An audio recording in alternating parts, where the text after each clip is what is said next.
expect the mindset the Miners had that they knew they had the target on the back, so they got to play their best football that they ever play and not allow.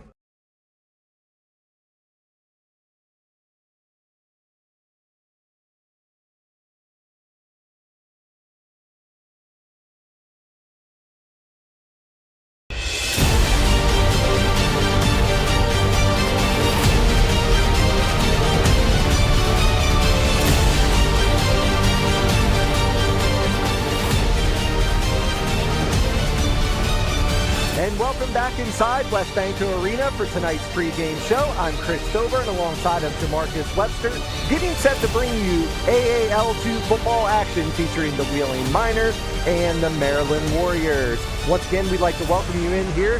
Jamarcus, anytime you're undefeated and at the top of the standings, you're going to have that target on your back, and that is one thing that the Wheeling Miners will have here tonight. They sit atop of the AAL2 standings. They have that target on their back. What can we expect in tonight's game? Well, you can expect the mindset the Miners had that they knew they had the target on the back, so they got to play their best football that they ever play and not allow the other team to get chippy and make that cause the Miners, to get unsportsmanlike penalties and whatnot. You got to keep your head in the game, and just focus on the main goal, which is scoring most points and winning that game. The Miners were on the road last week, picking up a 30-10 victory over the Maryland Eagles. The Maryland Warriors were idle last week, but then they picked up a loss 21-18 to the Steel City Stampede the week before. So the Warriors are anxious to get back out there. They're on the road for the first time this season. What can you expect to see out of the Warriors here today? Come make a statement here in Wheeling. Being the away team, you always want to make a statement in the hometown. Show what you got. As you said, the Wheeling Miners have a target on their back, so the Maryland Warriors are going to try to hit that target. And so what I've seen today from the warm-up, they're ready to try to throw some deep balls and throw a little short routes and maybe run the ball a little bit. Now you're going to see a few guys back into the lineup as well, and that is number 8, Tyree Williams, back into the lineup here. He had a big injury in the last game, unfortunately was carted off the field, but he will be back in the lineup tonight as he was given the medical clearance. He'll also be joined, not necessarily by a teammate, but an alumni of the same college. Dante Mason makes the transition from the Steel City Stampede. He'll be in the lineup tonight for the Wheeling Miners.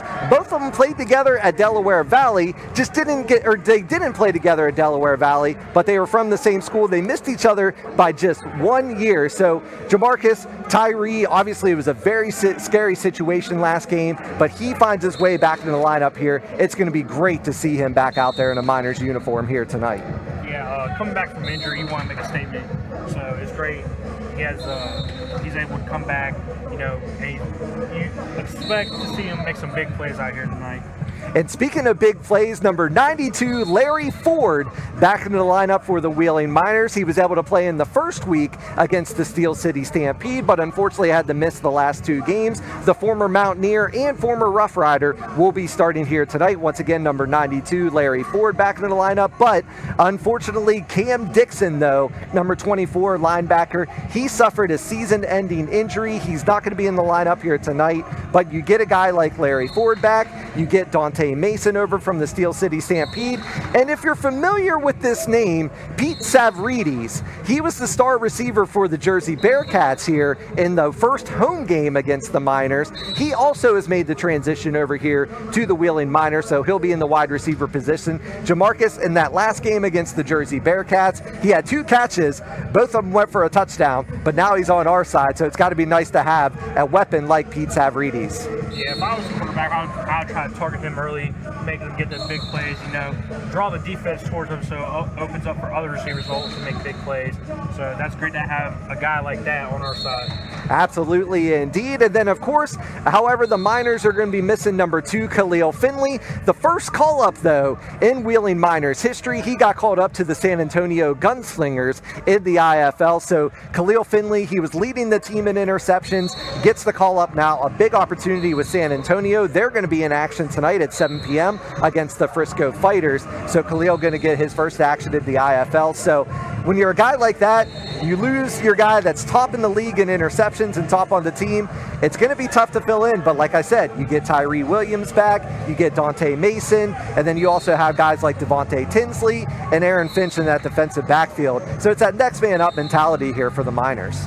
Yeah, that's great because it allows the other guys to have a chip on their shoulder and go out there and play their best, make big plays, and maybe reach the level that he was, maybe have the most interceptions in the league, most tackles and whatnot. So that's actually a good thing, and the bad thing is, are you lose a key player, but also allows other players to grow in that area.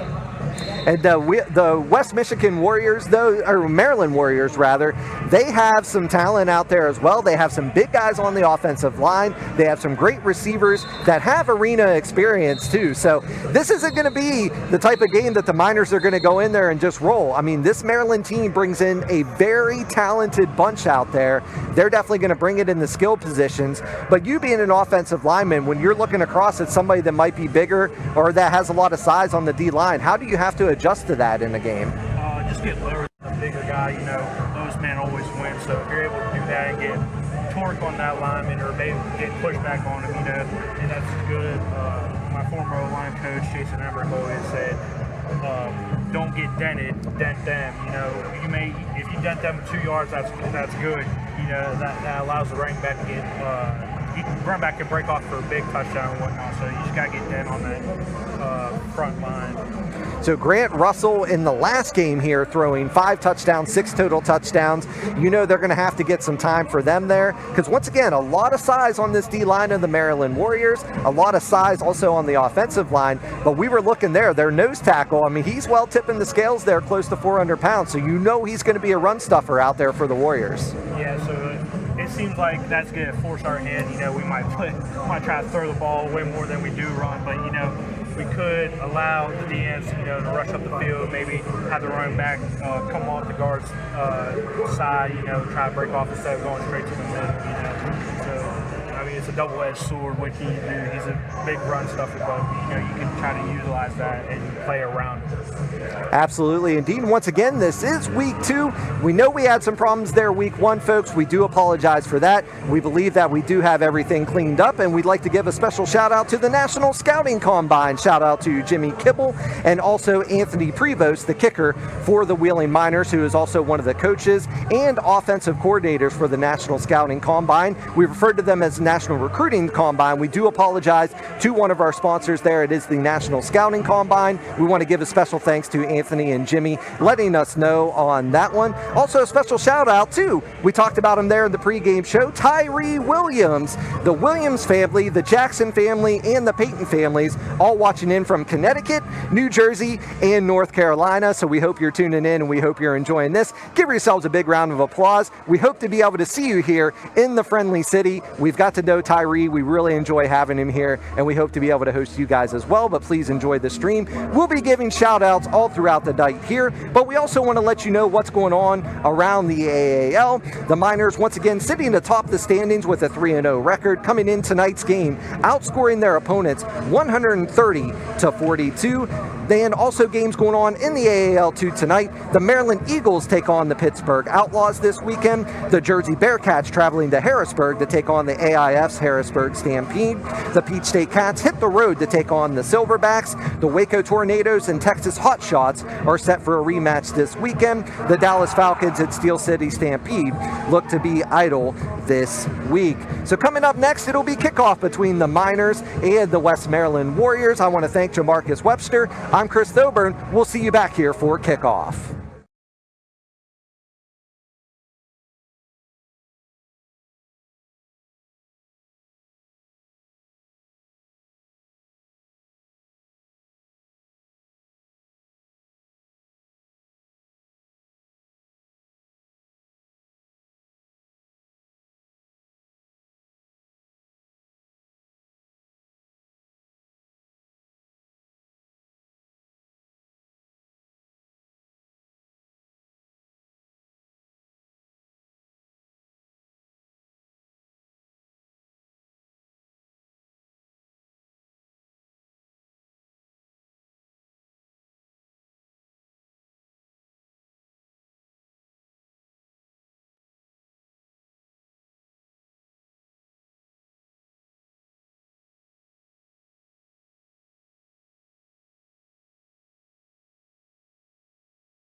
WesBanco Arena is live. It is almost time for AAL2 football. Good evening and welcome back inside the broadcast. I'm Chris Thoburn alongside of Jeffrey Blumenauer, getting set to bring you the Maryland Warriors and the Wheeling Miners.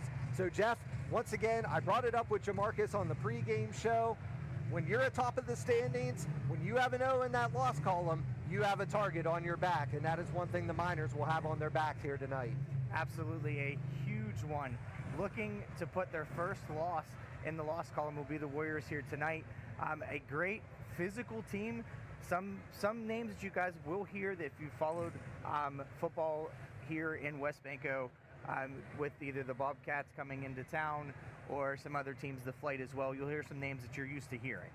And we're going to go ahead and give you some of the lineup here tonight. We're going to start first with the scratches. On the IR is linebacker Cam Dixon, wide receiver Dakota Romantino, and quarterback Andrew McBride. Scratch from the lineup tonight, offensive lineman Ryan Helmick, defensive lineman Torian Stevenson, offensive lineman Deshaun Johnson, wide receivers Andre London and Jalen Young. But Jeff, obviously a scary situation in the last home game against the Jersey Bearcats. Tyree Williams going down with an injury, but he is back in the lineup tonight, has cleared concussion protocol, and is back here tonight. It is going to be so awesome seeing him back in the lineup here tonight. Absolutely. I mean, he practiced all last week.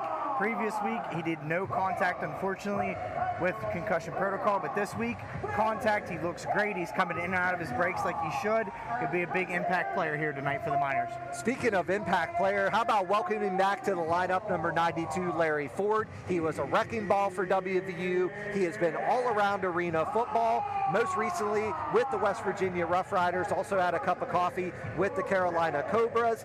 This is a guy brings a lot of veteran leadership back in the lineup here tonight at WesBanco Arena.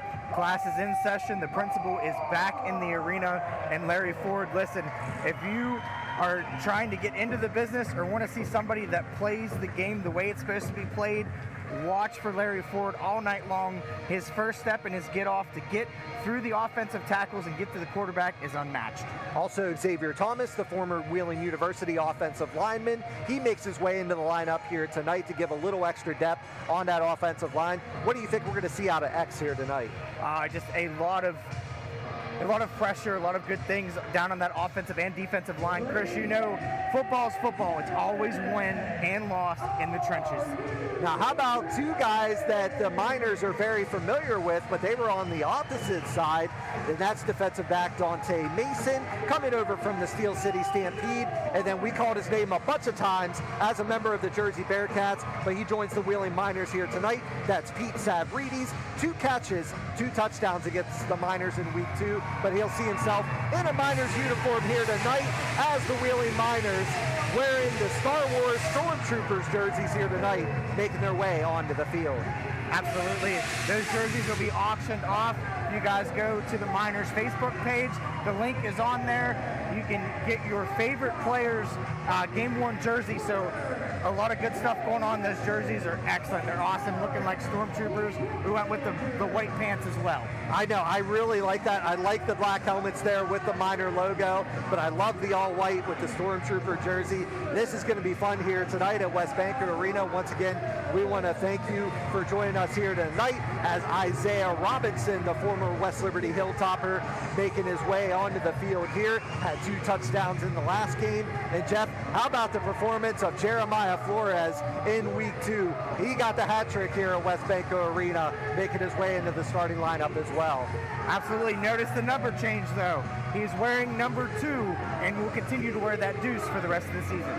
Charles Westbrook making his way onto the field. Also making his way onto the field down there is Pete Savridis. And of course, quarterback Grant Russell, 6 total touchdowns last time here in this building. D. Dixon coming in from the offensive line, making his way onto the field.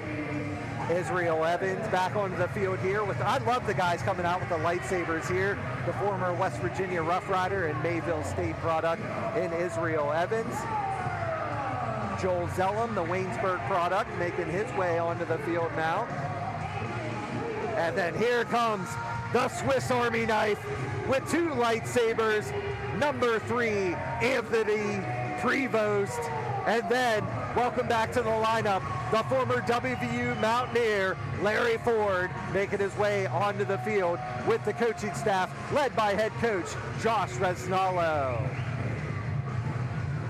So there are your West Virginia Wheeling Miners, and then they will be opposed by head coach Lee Anderson and offensive coordinator Julian Robinson for the Maryland Warriors. Like I said, Robinson very familiar with WesBanco Arena here as a member of the New England Bobcats.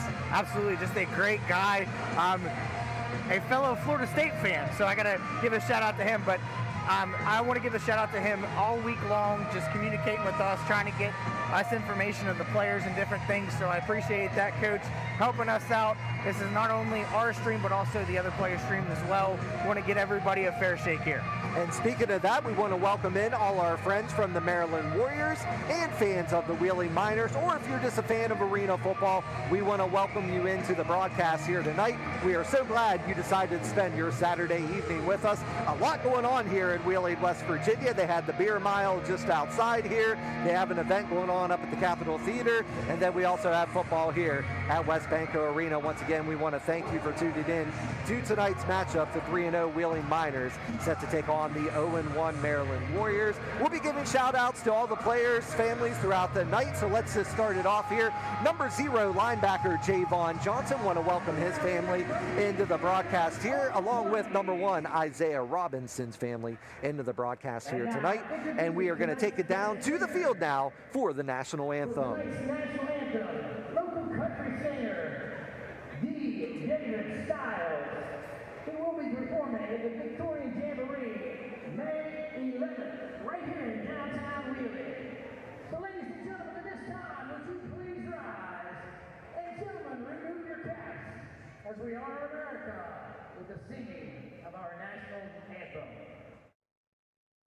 Oh, say, can you see by the dawn's early light what so proudly we hailed at the twilight's last gleaming, whose broad stripes and bright stars through the perilous fight o'er the ramparts we watched were so gallantly streaming. And the rockets red glare, the bombers singing in air, gave proof through the night that our flag was still there. Oh, say does that star-spangled banner yet wave o'er the land of the free and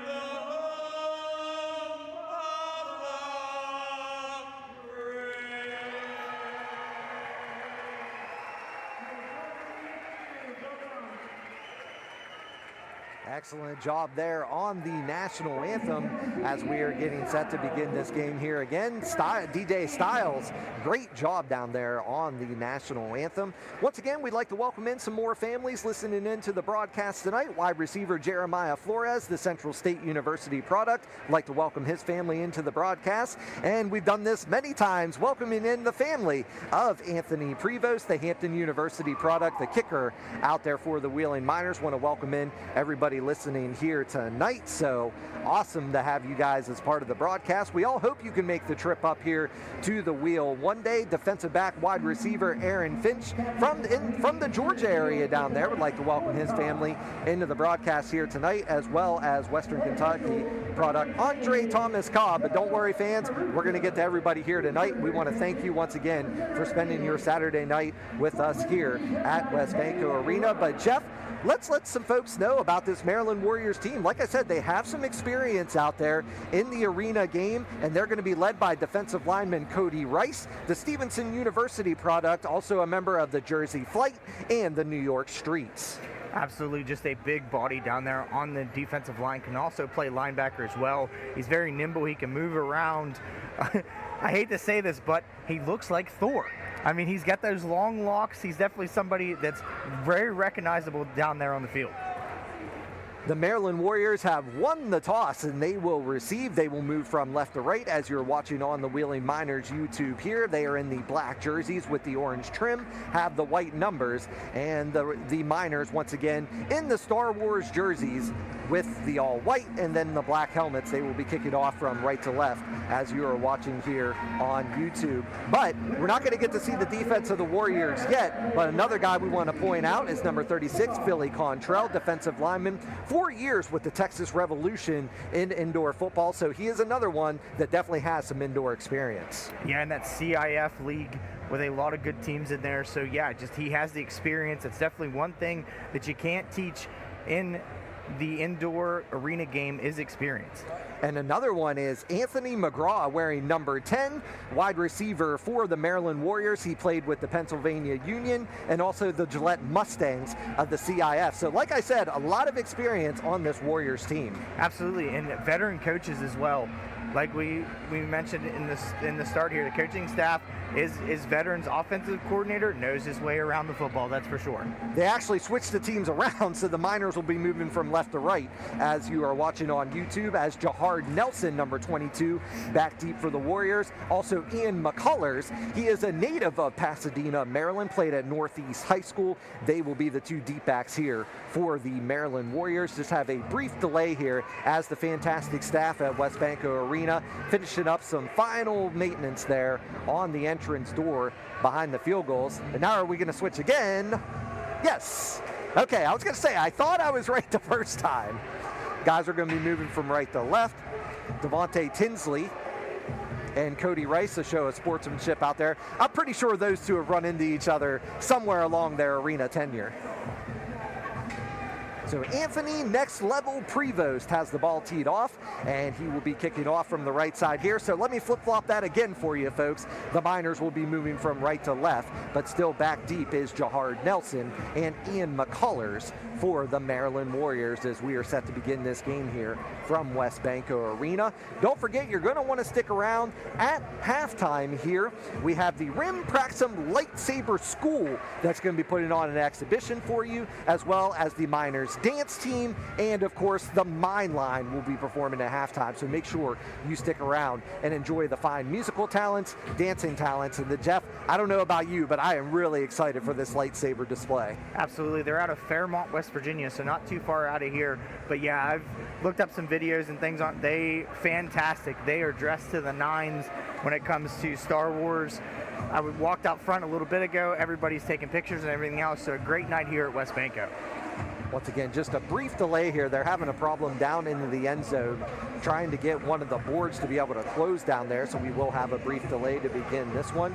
And folks, I mean, once again, the Wheeling Miners, they will be at home next weekend. Some things still kind of up in the air on that, but more than likely the game will be played on Sunday, May 12th, so make sure you stay tuned here and to the Wheeling Miners Facebook page as well. And don't forget, if you like those Star Wars jerseys down there for the Wheeling Miners, you can own one here after the game tonight. And once again, the Miners will ship those to you, so keep that in mind. It is a $12 shipping charge, but if you like those, you can go on the Live Source app, search Wheeling, West Virginia for the auctions, and it'll come up the Star Wars jersey, and you can own one of those after the game here tonight. And if you are listening inside WesBanco Arena, you can actually get the shirt off of the player's back as well.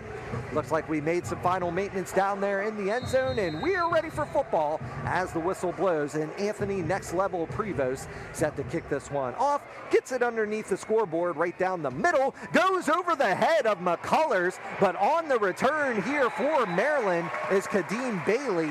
He'll get it up to about the 9-yard line, and he is brought down on the play. On the spot, Looks like Bailey was shaken up. He went to kind of make the cut there, and then looks like he got a little bit tangled up there on the turf. So that's not something you want to see on the opening kick return here for the Maryland Warriors. Excellent coverage there by Javon Johnson, just getting down the field and just getting anything he could there to make the shoestring tackle up against the boards. So Bailey still down on the ground right now. Also a Maryland native, played his college ball at Bowie State, a very, very powerful program over there in the state of Maryland. And, you know, Jeff, they've also been a program that, you know, going throughout my arena career here, I've seen a lot of their players that have played in the arena game, too. So that's just a testament to that program. Absolutely. They're a filter system for these arena teams are the Warriors. I mean, just a great crop of talent that have gone to the Carolina Cobras. There's some also with the Stampede up in Harrisburg as well. So they've made their way through and elevated players to their best. And I tell you what, you know, one interesting thing is also the Jersey Bearcats. They're making the trip over to Harrisburg tonight to take on the AIS Harrisburg Stampede. So that'll definitely be a game that we'll be keeping our eye on as well. Absolutely. Chris, here's a little bit of trivia for you. So, did you know quarterback that came in here and played with the Cavalry also played with the Warriors, but he was a defensive back at the time? Was that Marquise Eberhardt? Yes, sir, it was. Yeah, Marquise Eberhardt, just a phenomenal athlete, just like Kadeem Bailey, defensive back out of Bowie State, able to get off on his own power and run off the field. So, Jeff, you definitely like to see that. Bailey looks like he's going to be able to come back into the game here, as Larry Ford, the former WVU Mountaineer, lined up next to his Marshall counterpart in Andre Portis. Zay Lewis also getting the start down on the defensive line here for the Wheeling Miners. First down and 10 for the Warriors, as leading his team out into the field is Tyler Woodward. Woodward on the screenplay, ball pops out, pass falls incomplete. Intended receiver is Tydree Stern. In on the coverage there for the Miners was number 20, Dante Mason, in on the coverage. Mason making his name known here early, right off the bat. Chris, he is probably one of the best field corners that I've seen in a long time. If he needs to press, he'll press. If he needs to play off, he'll play off. He is a quarterback's nightmare down there, defensive back. He really is indeed the former Steel City Stampede, rather. Remember, as we have trips over here to the near side. No guys in motion. Woodard back to pass, looking downfield, launches one up, and it is going to be intercepted! Welcome back to the lineup! Tyree Williams gets the interception at the Miners' 16-yard line, and that is where Wheeling will take over. Great play there by Tyree Williams, getting up between the receiver and getting the ball and bringing it down. That's an excellent play for him. That's a great sign to see him back out there and then make a big play for his team. The ball was severely underthrown, and you had Finch and Tyree Williams that were playing like center fielders, just waiting for that ball to come down, and it is Williams that comes down with it, and the Miners are in business on their own 16-yard line. Trips over here to the near side, Savridis, Isaiah Robinson, and Jeremiah Flores. Flores, the motion man for the Miners. Russell going back to pass, looking downfield. He has Flores wide open. Touchdown, Miners! Jeremiah Flores picking up where he left off last time at home. Just a beautiful ball by Grant Russell. A runner's ball there, puts it in the hands of Flores, and Flores corrals it in and finds his way into the end zone.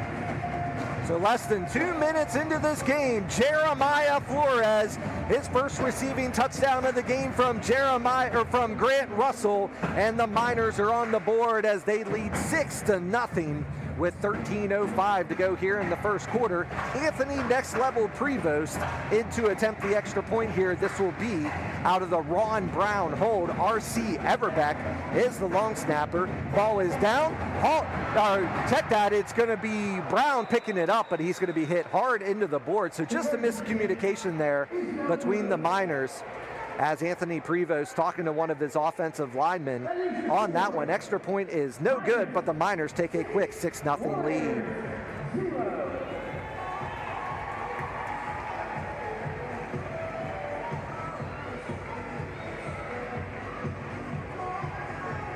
As we look at the health plan replay here, here's the interception by Tyree Williams, just coming down with that ball as it was underthrown. Great concentration by Williams, and then Russell, with all kinds of time, just launches it downfield. Jeremiah Flores getting behind the defense and into the end zone for the Miners touchdown. Great protection there by the Miners offensive line, but Grant Russell standing in the pocket, firing the ball downfield to a wide open Flores, and he hauls it in and makes the reception for a touchdown. Like I said, picking up where he left off last time at home. Once again, that replay is brought to you by the Health Plan. As Kadeem Bailey coming back onto the field here, or check that, that's actually going to be DT Thomas. Kadeem Bailey also out there as well. Back deep. Ian McCullers. And the guy that's going to get this return, that's going to be Jahard Nelson. Nelson with a nice move. Nelson has plenty of room coming toward the outside. And Prevost making the shoestring tackle once again. Also assisted on that one by Ron Brown. Great job there by Prevost to break down, follow the play, and tackle the returner there. Excellent job by Prevost. That's one thing you have to look out for. Yes, Prevost can kick the ball, but he can also make the tackle in the end, on the back end. He had to make a big shoestring tackle in week 2 against the Jersey Bearcats on a return and save the touchdown. But like you said, Anthony Prevost, he's a Swiss Army knife out there, and he could play anywhere on the field and makes the big shoestring tackle there. Maryland Warriors will begin this drive on the Miners 21-yard line. They send trips over to the far side.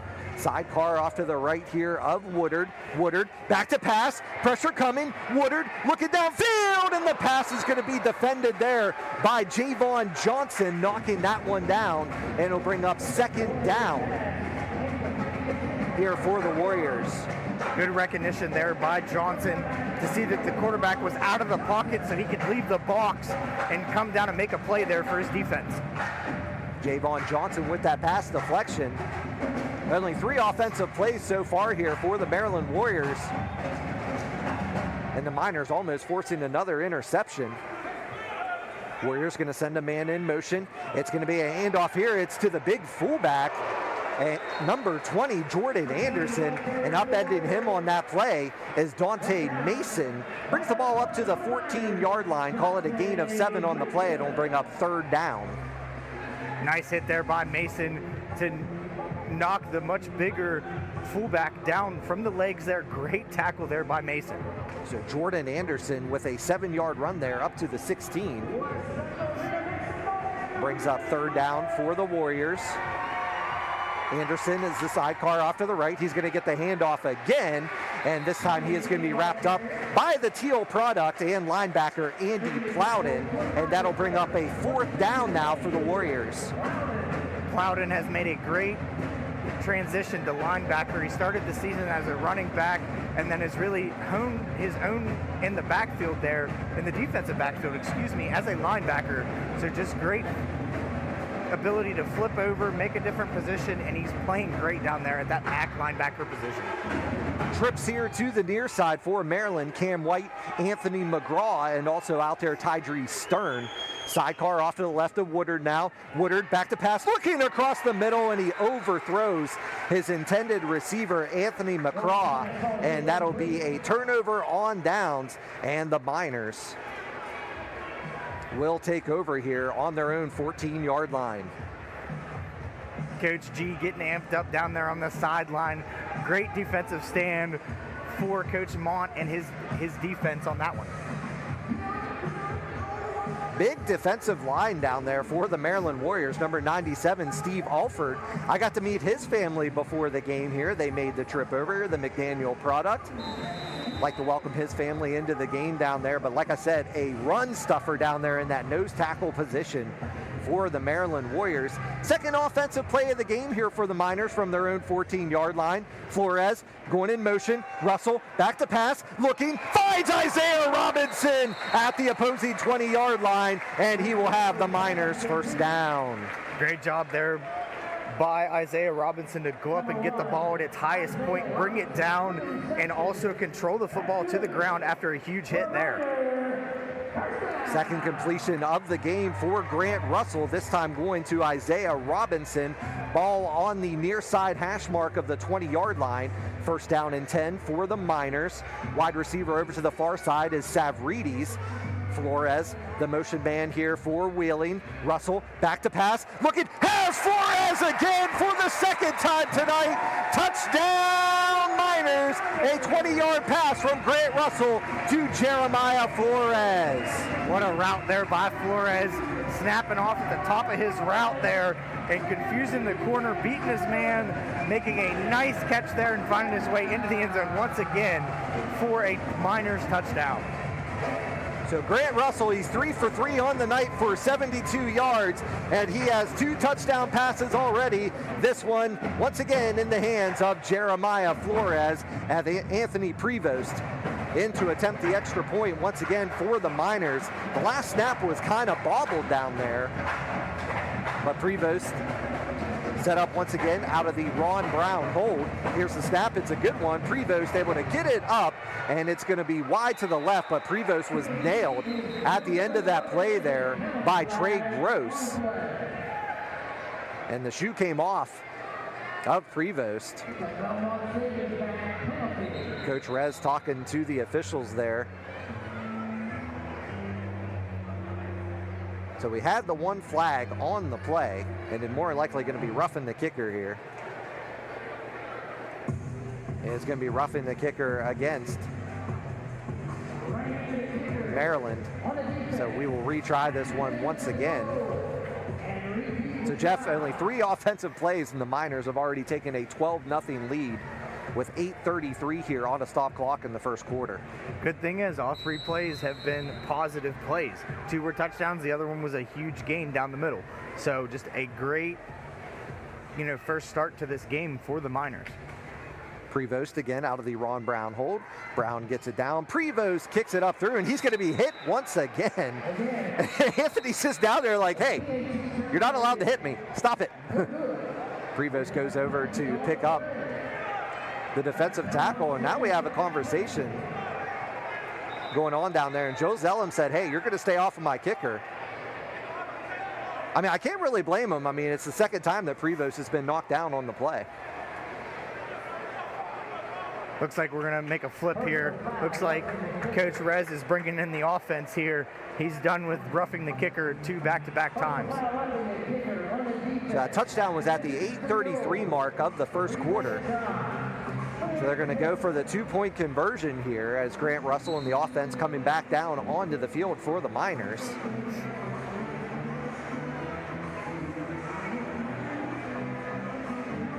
Declared wide receiver is Joel Zellum. D. Dixon off to the right of the center, Israel Evans. Charles Westbrook, the sidecar off to the left of Russell. Savridis, Flores is the motion man. Russell's going to carry it over to the left and just hippity-hop into the end zone and then also get body slammed at the end of the 2-point conversion, but it's going to be good, and the Miners will take a 14-0 lead in this one, just over halfway through the first quarter.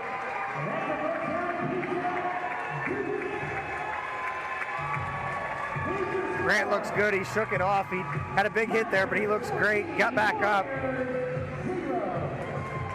And now he's having a conversation with the head coach from the Maryland Warriors, Lee Anderson. There's the 2-point conversion. Then you just see him get picked up and slammed right at the end of that one. But the 2-point conversion try here by Russell, extending the ball over the goal line there on the health plan replay. So Jeff, 3 plays, 72 yards for Grant Russell. Absolutely, just a great start here. Probably should have been called for a late hit there, Chris, unfortunately, but cooler heads prevail. Once again, we'd like to give a shout out to the family of Charles Westbrook, our running back from West Liberty University, tuning in here tonight. We mentioned him in the pregame show. Tyree Williams family also tuning in here tonight from 3 different states as Anthony Prevost kicks this one off. And we're on the receiving end here is Jahard Nelson. Had a nice return that was brought down by Prevost on the first one, but this time he is going to be brought down by Javon Johnson. And we we have another Maryland Warrior that was shaken up on the play down there. Defensive back D. Lee, able to get up on his own power. So Javon Johnson tonight, 2 big stops on the kick returns. And we will have our media timeout. And we will, I believe, yeah, there he is down there. Assistant General Manager Matt Porter leading some folks down onto the field here.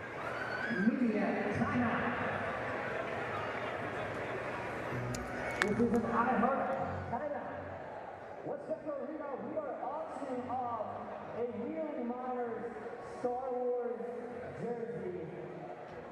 You can scan the QR code or go to wbminers.com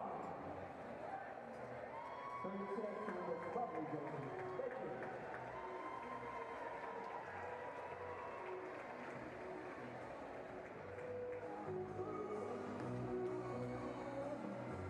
So once again, folks, if you would like to take home one of these wonderful Star Wars jerseys, according to my watch, mind you, I am very bad at math, but you have about an hour and 10 minutes. Once again, the auction will close at 8:30 here tonight, but you can take home one of these Star Wars jerseys worn by the Wheeling Miners here tonight. Once again, go on the Live Source app on either your Apple or Android device, or you could also do it on the web.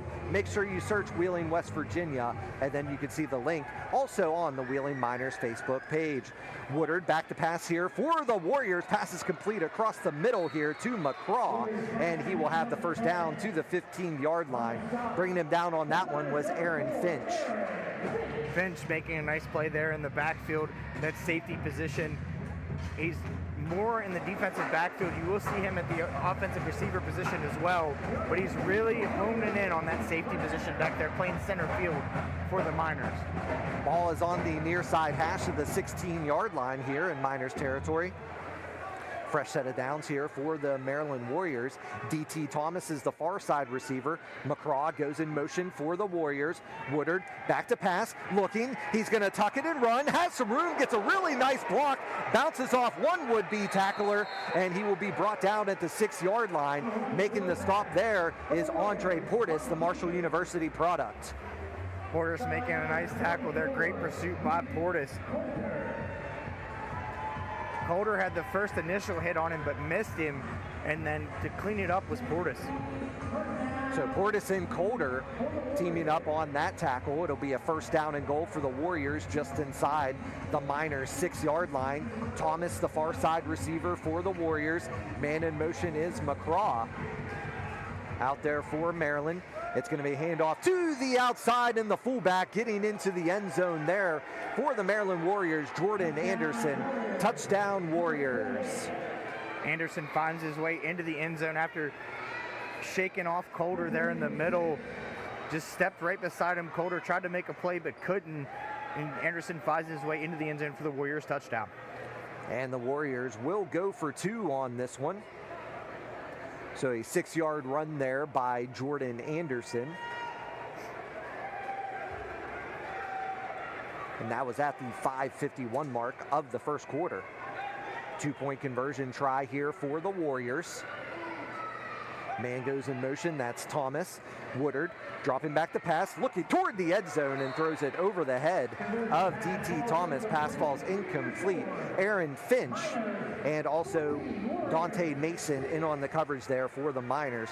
14-6 in favor of Wheeling, 5:21 to go here in the first quarter of play.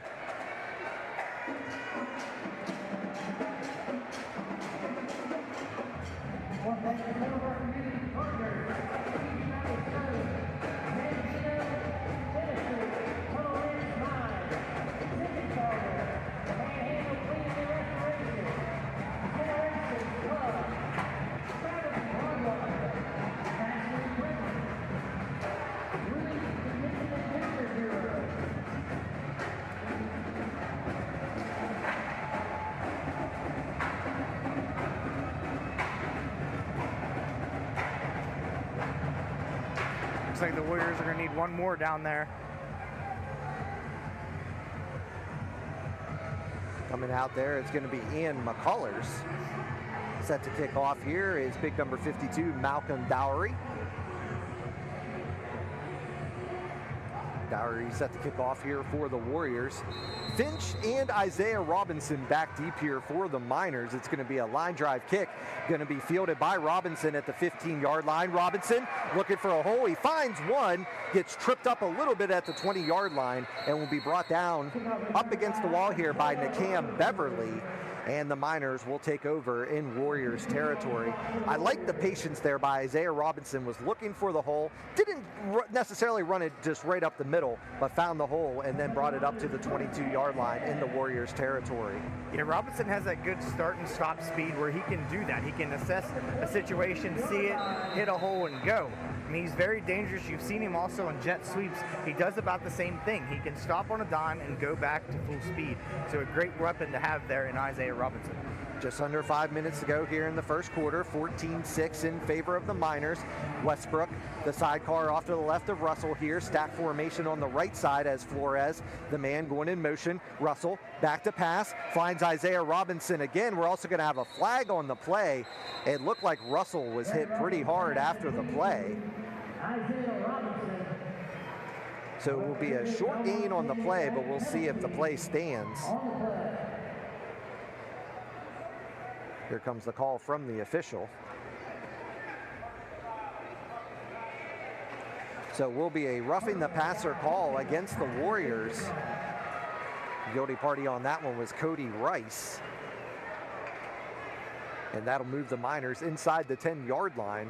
First down and goal upcoming here for Wheeling. Ball on the far side hash mark of the 8-yard line.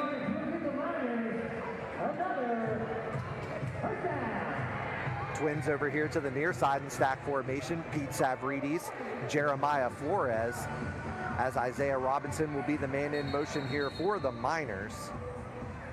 But we're going to have a timeout here for the Warriors. Another good time to give a shout out to the family of Andre Portis listening in here tonight. I got to talk to number 10, Ron Brown, quarterback, wide receiver, defensive back, kick returner here for the Wheeling Miners. I got to talk to him earlier today. He said some of his family was going to be listening in, but Jeff, also his family able to make the trip here to WesBanco Arena here tonight. So we want to welcome the friends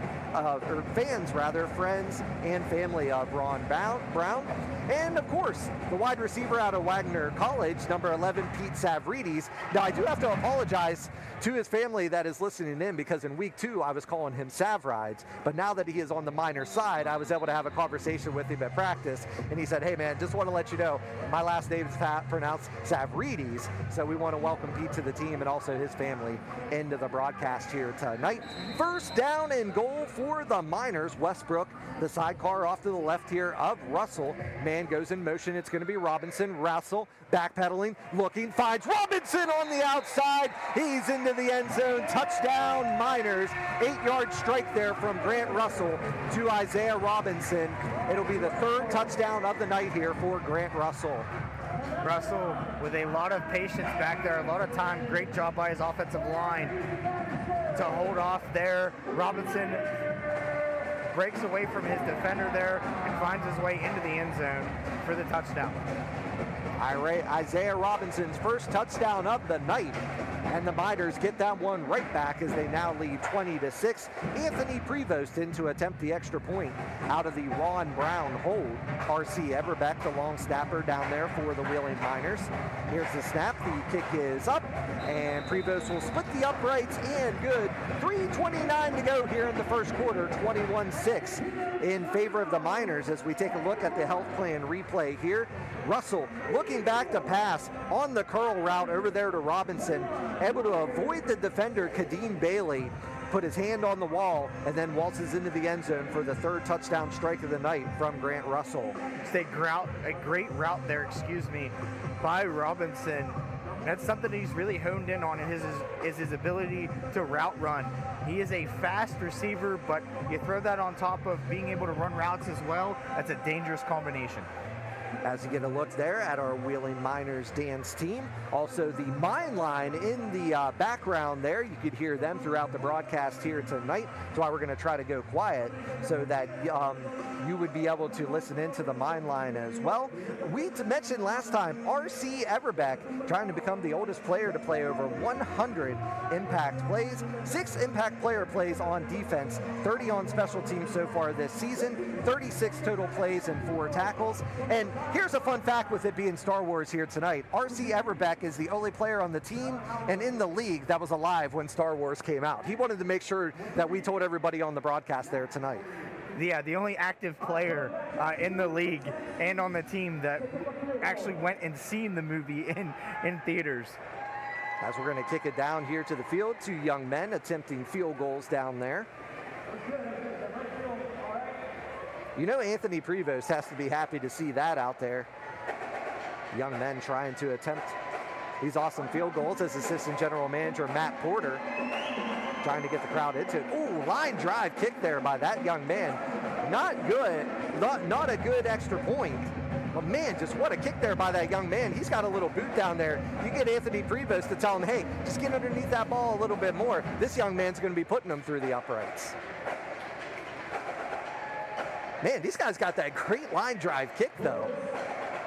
Loving this down there. Once again, the future of football here and of kicking is now the Maryland Warriors players trying to get to the fans into this one as well. Oh, nice kick, young man. Very nice kick.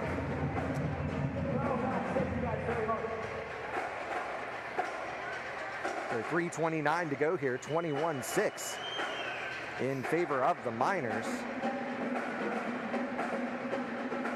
Grant Russell 4 for 4 on the night, 80 yards and 3 touchdowns, one of them to Isaiah Robinson and 2 of them to Jeremiah Flores. Jeff, I think this is the perfect time. Welcome in the family of Grant Russell listening in here tonight. Grant Russell, the former Columbus Destroyer in the AFL. I'd like to welcome his family into the broadcast here tonight. And then, of course, the newcomer on the team from the Steel City Stampede, Dante Mason, defensive back out of Delaware Valley, where he was an alumni of the same school as Tyree Williams. But as Tyree told me at practice, hey, fun fact, we didn't get to play on the same team, but we both graduated from the same school. Anthony Prevost here going to try the onside kick. The ball pops out, and Andy Plowden is on it. He will recover it at the 19-yard line. What a tricky kick there by Anthony Next Level Prevost, and the Miners recover the onside kick. Plowden sees the ball on the ground and grabs it. What a great job, great execution. Way to put the ball in the air, Anthony Prevost. So Andy Plowden with the fumble recovery, the Teal University product. Coming off the foot of the Hampton University product, Anthony Prevost. Like we mentioned in the pregame show, part of the National Scouting Combine. One of the offensive coordinators and coaches at the National Scouting Combine. Flores, the far side receiver. Also over there is Pete Savridis. Isaiah Robinson here on the near side. It's Flores going in motion. Russell back to pass. Looking downfield. And Flores has another hat trick on the night. And it'll be a 40-yard touchdown strike from Grant Russell to Jeremiah Flores, his 3rd of the night. Flores just putting on a show once again. 3 touchdowns here in the first half. Just a great job by him. Grant Russell really flexing the arm here tonight, just flicking the ball down the field, putting it wherever he wants it, right on his receivers. I tell you what, this offensive line is really making their money here tonight, keeping Grant Russell upright and letting him make decisions when he wants to. So Grant Russell, 5 for 5 on the night, and 4 of those have gone for touchdowns, 111 yards total on the night here for the Ohio Dominican product, Grant Russell. Anthony Prevost in to attempt the extra point. This kick is going to go off the crossbar, no good. And it is going to be a attempted return here by the Warriors. It'll be 27-6, 1:57 to go here in the first quarter of play as we take a look at the health plan replay. This is going to be the onside kick by Anthony Prevost into the hands there of Nakam Beverly. Pops out, And then Andy Plowden, the Teal University product, jumping on that one. And then here is the third touchdown pass from Grant Russell to Jeremiah Flores, who gets wide open behind the defense for another touchdown on the health plan replay.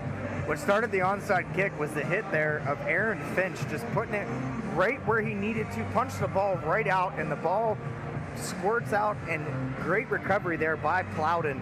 But once again, Grant Russell just showing the strength of his arm, throwing the ball downfield, putting it runner's ball once again right out in front for Flores to make the catch and trot his way into the end zone. And one of the crazy things about him was he actually was signed by the Baltimore Brigade, was only there for a couple of days, and then traded to the Columbus Destroyers. I mean, right around where he played his college ball at Ohio Dominican. Yeah, he was super excited to play at Columbus and play for the Destroyers, a great arena there, a great franchise in the AFL at one time, a storied franchise as well. But he makes his way here to Wheeling, and he's making the best of his opportunities here. Believe it or not, his only second full season of arena football. Yeah, because it was, 2019 he played for the Destroyers. Anthony Prevost gets it right underneath the scoreboard. This is going to be returned to here by McCullers. Runs into one of his own defenders, and he is going to be brought down on the play again by Andy Plowden. So back-to-back defensive plays there, Jeff, for Plowden on special teams. And the Warriors will start at the 10-yard line. I saw that, Coach Mott, as Coach Mott tripped over the 10-yard line, and I think we got that on the stream. But hey, his middle name isn't Grace, so we're good. Nah, Coach Mott, just a fine young man. Defensive backs coach at Wheeling University. Actually, defensive coordinator at Wheeling University, I stand corrected. His energy is just unmatched down there. He knows how to get the most out of his defense. Just emotionally, in the way they communicate is fantastic. That's one thing that Coach Mott preaches, is everybody needs to communicate, and this defensive backfield definitely does that. Especially, like I said, the Maryland Warriors definitely have some talented receivers, and for the Miners to be able to lock them down so far, just the one rushing touchdown for the Warriors. It's going to be a curl route across the middle. Woodward's going to launch up a prayer, and it's going to be intercepted! Welcome to the team! Dante Mason picks off the Woodward pass. Chris, I mentioned it earlier on. He is one of the best field corners that I have seen. He plays the ball. He fakes out the quarterback, he baits him into throwing, and he just goes after the ball. He jumps up and gets it at its highest point and brings it down. Yes, he's a defensive back, but he has the hands of a receiver. And here it is on the health plan replay. Woodard being pressured there by Larry Ford, tries to launch a prayer down the field, and Mason, just like a center fielder, bringing that one down in front of Tydree Stern, and the second interception of the evening here for the Wheeling Miners. They'll take over in the shadows of their own goalpost here on the far near side hash mark, rather, of the 4-yard line. Andre Thomas Cobb is the near side receiver. Aaron Finch going to be the motion man down there for Wheeling. Savrides, also the far side receiver. It's going to be a handoff to Charles Westbrook. Westbrook dragging tacklers up to about the 10-yard line. Let's give him a gain of 6 on the play, and that'll bring up a second down here for the Miners. Nice carry there by Westbrook. Just lowering his level, pushing the pads down, getting through there, getting as many yards as he can, and just bringing up a good second down here, getting out of the shadow of his own goal line. So the Miners have only run 6 plays here in the first quarter as we are under a minute to go, and lead the Maryland Warriors 27-6. Flores going to be the far side receiver. Thomas Cobb also over here in that trips formation as Speedy Aaron Finch goes in motion. We're going to have a flag on the play as Westbrook with the carry gets a block from Finch, is off to the races. Touchdown Miners, but I don't know if this one's going to stand. See what we got on the play. If not, this is going to be a 40-yard touchdown run by Charles Westbrook.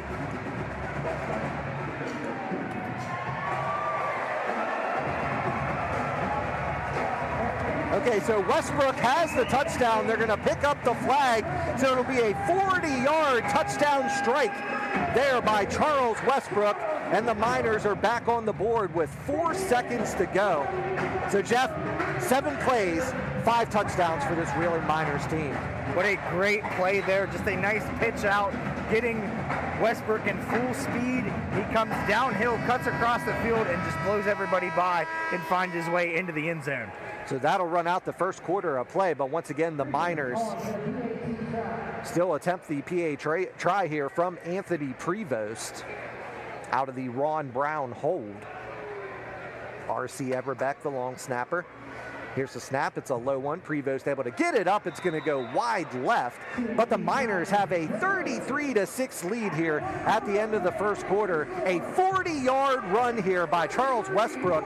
Let's see this once again. Westbrook finding the hole, shedding a would-be tackler, gets a beautiful block there by Aaron Finch, and Westbrook takes it to the house, and the Miners have a 33-6 lead. Once again, a 40-yard run there by Charles Westbrook on the health plan replay.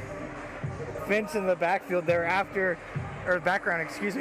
laying a great block, looks around, sees Westbrook about to cross the goal line and throws his hands up for the touchdown signal. So he knew right then and there it was a touchdown, but great run there by Westbrook, finding his way into the end zone. He doesn't get too many opportunities with the short field, but he made the best of it there and finds his way into the end zone on that nice pitch there from Grant Russell. And I love the block by Aaron Finch. Normally a defensive back can play that wide receiver position, and you see him pick up the huge block there to be able to free Westbrook. Once again, it is Star Wars night here at WesBanco Arena as Darth Vader is in the house here tonight. Don't forget, you want to stick around for the halftime performance here by Outer Rim Praxium Lightsaber School out of Fairmont. That'll be coming up at the conclusion of the second quarter of play here, but the Miners commanding 33-6 lead. This is also a great time to remind you, if you would like to take home one of those Star Wars jerseys, you have about 50 minutes left here on the auction. Once again, that auction is on the Live Source app on either your Apple or Android device. You can tune in as well. Search Wheeling, West Virginia, or also check out the Wheeling Miners Facebook page. You can find the link to the auction right there. Anthony Prevost set to tee this one up again. It's going to be a ground ball squib kick, but it's going to go out of bounds there as Pete Savrides makes the catch over on the sideline, and it is going to be a flag on the play there for legal procedure. But I believe, Jeff, the ball should remain in the same area. So it's not necessarily the illegal procedure, but it should be exactly where the ball went out there at the 18-yard line. Yeah, because the Maryland defender did touch it and it did hit up in the stands. We're trying to see the defensive formation here for the Miners. Plowden in the linebacker position with Javon Johnson.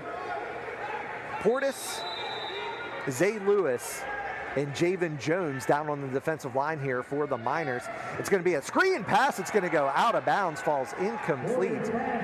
Andy Plowden, and Dante Mason in on the coverage there for the Miners. Great coverage there by the Miners. Seeing the screen develop there, just great job of disrupting it there and not letting the Warriors get anything going there. Defensive backfield, Dante Mason, Devontae Tinsley, Tyree Williams in that safety position. And once again, Plowden and Javon Johnson in the linebacker position. Second down and 10 upcoming here for the Warriors. Ball is on the 18-yard line in their own territory. Woodard back to pass, pump fakes as Javen Jones came in out of nowhere, and Tyree Williams on the coverage on that one. All over Jahar Nelson. Pass falls incomplete. And that'll bring up a third down here for the Warriors. How about the jump there by Javen Jones on the defensive line, just jumping that count and right into the backfield in Woodard's face. Yeah, good first step there by the Fairmont State product there. Just great to see him back around football again. One thing that he mentioned to us, Chris, was his last football game at Fairmont State was actually in Wheeling against Wheeling University, so kind of cool. And I had that game too, so him and I were definitely reminiscent about that one. Man goes in motion here for the Warriors. Woodard back to pass and making the catch and taking a hard hit on that one was Jahar Nelson. And he was finished up hard on that one by Dante Mason. Also in on the coverage there, Devontae Tinsley. Just a great job there by the Miners defense. Excellent coverage there once again, but Johnson playing that jack linebacker role to perfection. They're playing wall to wall and helping out his defensive backs there in that 6-yard range. Brings up 4th down and 7 from the 21-yard line. Here on the near side as Williams is going to switch off coverage here for Mason. As you got to look at that last big hit there on our health plan replay. Man goes in motion down there. It's going to be D.T. Thomas for the Warriors. Woodard back to pass. He's going to be hit, and he is going to be sacked. Javen Jones making the initial stop there for the Miners, and will get another sack to his resume here. And the Miners will take over inside the Panhandle Cleaning and Restoration red zone. What pressure there by the Miners defensive line, just getting back there. The defensive line and the MAC linebacker as well, just great pressure there. Coach Mont has to love this out of his defense. Also in on that stop there was Andy Plowden and Dante Mason. Just bringing the cavalry there. There was the initial hit by Plowden.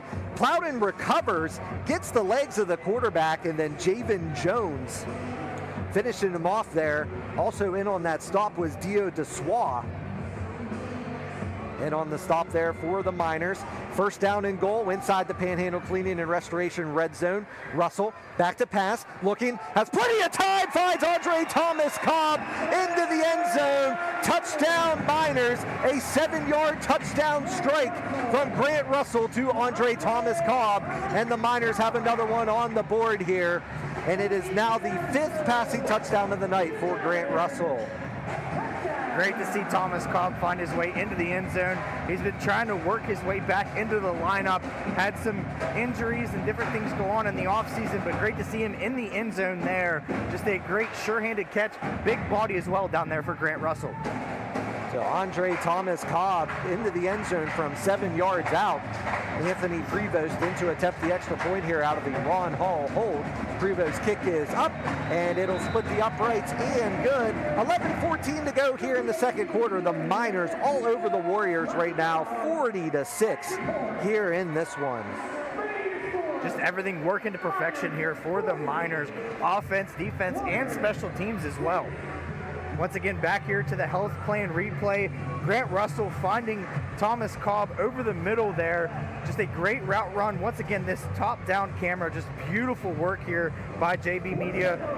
Great job by Grant Russell there, finding the seam in the defense and hitting Thomas Cobb there for the touchdown. And let's give it to the guys in the trenches there, just looking phenomenal down there for the Miners. D. Dixon, Israel Evans down there, Zay Lewis down there, Xavier Thomas. Who else do we have down there on? Joel Zellum. I mean, just playing phenomenal in the trenches, and Russell has all night to be able to pick this defense apart.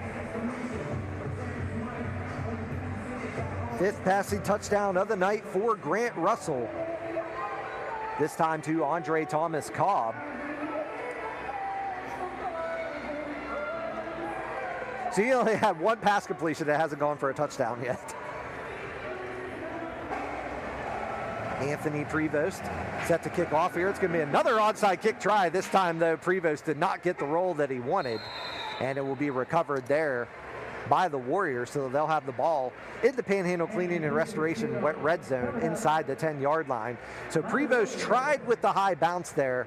Unfortunately, just didn't quite get it and didn't quite go the full 10 yards. But now the Miners defense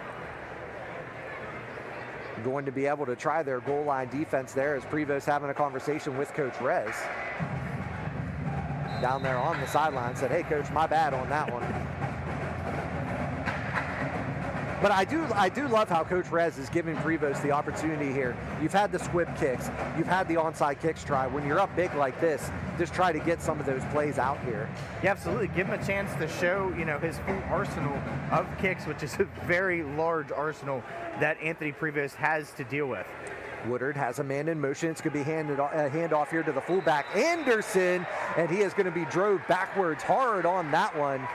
making the stop there. Zay Lewis and Andy Plowden in on the stop there for Wheeling. Zay Lewis is really making his presence known down there at that nose tackle position. Just doing what he can there, just getting off every block. We're going to move him out here to the defensive tackle position as well. But, I mean, he could play all three positions there on the defensive line. So you have Zay Lewis on the outside, Dio Dessois on the inside, Javen Jones here on the outside position, Javon Johnson and Andy Plowden in the linebacker position. Woodard back to pass, looking across the middle, and the pass is going to be batted down on that one. Tyree Williams in on the coverage there for the Miners, breaking that one up, and it'll bring up 3rd down and goal here for the Warriors, and they are on the Miners' 13-yard line.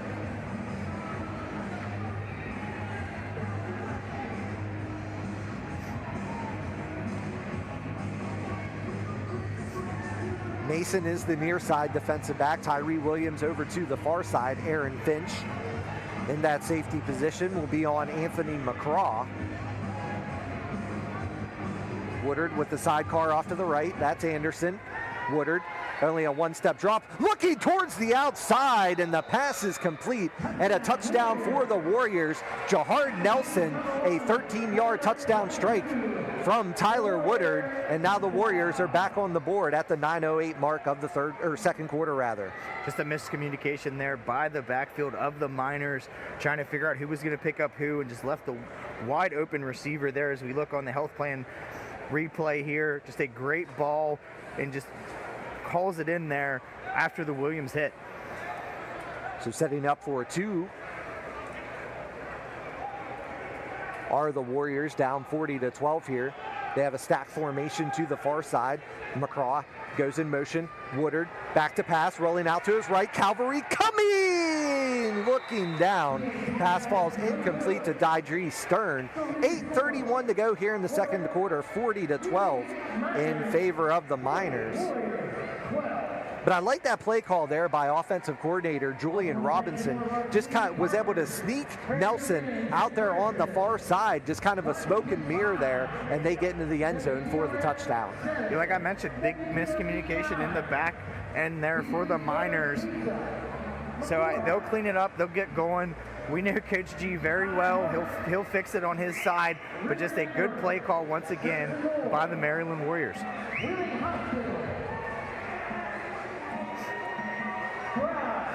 Don't forget, fans, stick around here for the halftime show. We'll have a performance from the Miners dance team as well as the Mine Line. And then, of course, a lightsaber exhibition, if you will, from the Outer Rim Praxium Lightsaber School out of Fairmont. Cannot wait to see that, as we're going to have a tricycle race here. So we're going to kick it on down to the field as you get a look at the Miners dance team before we head down to the field here for the tricycle race.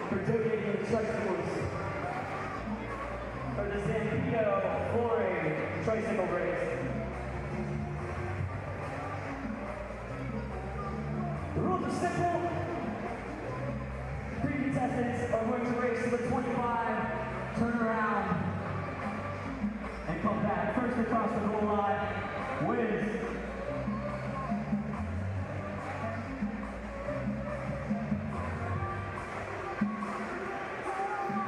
Stay up to date with the Wheeling Miners by following them on Facebook, Instagram, YouTube, and TikTok.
I love it. The young man is pumped down there, and now he's going to be mobbed by the special teams of the Wheeling Miners as Assistant General Manager Matt Porter getting the rest of the crowd in there and helping out that young man to victory. Just love seeing this crowd activity down there and just the fans getting into it.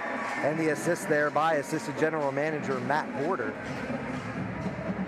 as Aaron Finch will be set to return this one. Also Isaiah Robinson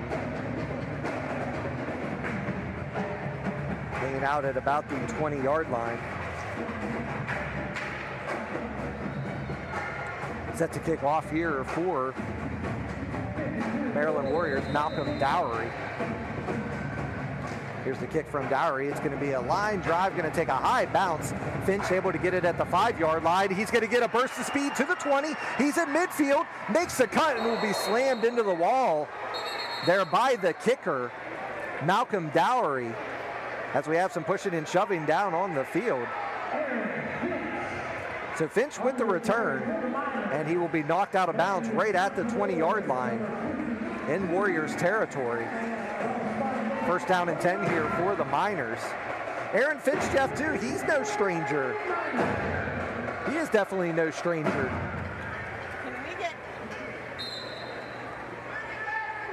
Ball will be on the 20-yard line in Miners territory.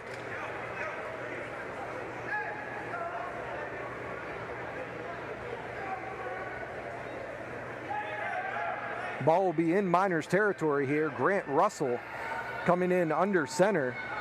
Passes in and out of the hands of Pete Savrides. First incompletion of the night here for Grant Russell.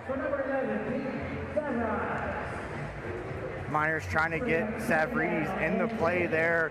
His first ball to him, he unfortunately does not corral it in. Grant Russell just makes a great play down there, trying to get him the football. So second down and 10 upcoming. Here for the Miners.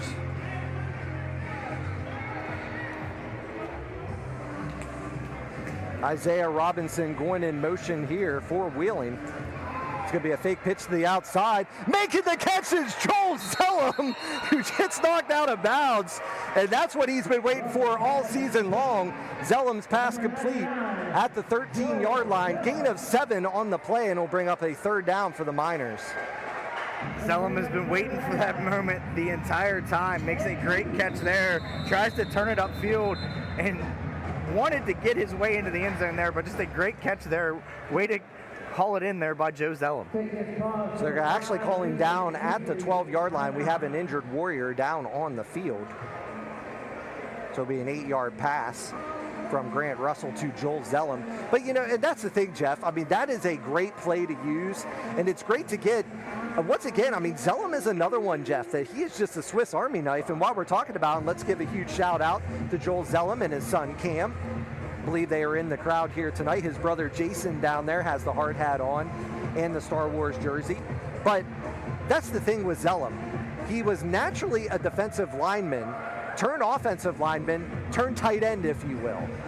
Yeah, just a great mind down there, and actually, you know, found by Anthony Prevost and Coach Rez at the National Scouting Combine.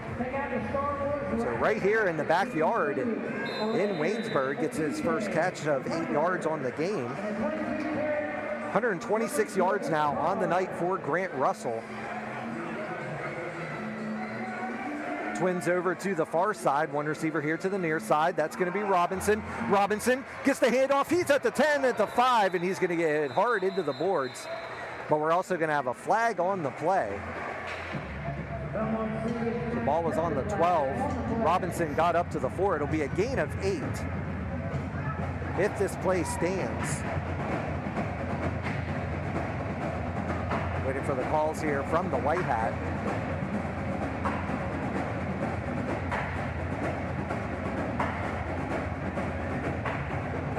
As Coach Rez does not seem pleased with the explanation from the referee.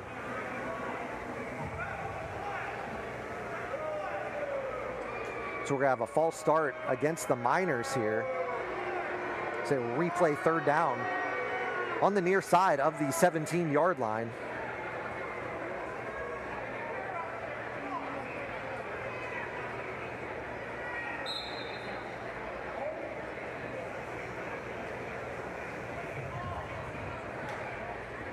Far side receivers, Savridis, Ron Brown will be the motion man down there for the Miners. Robinson here on the near side. Like we said, Ron Brown is a Swiss Army knife down there. He can do it all.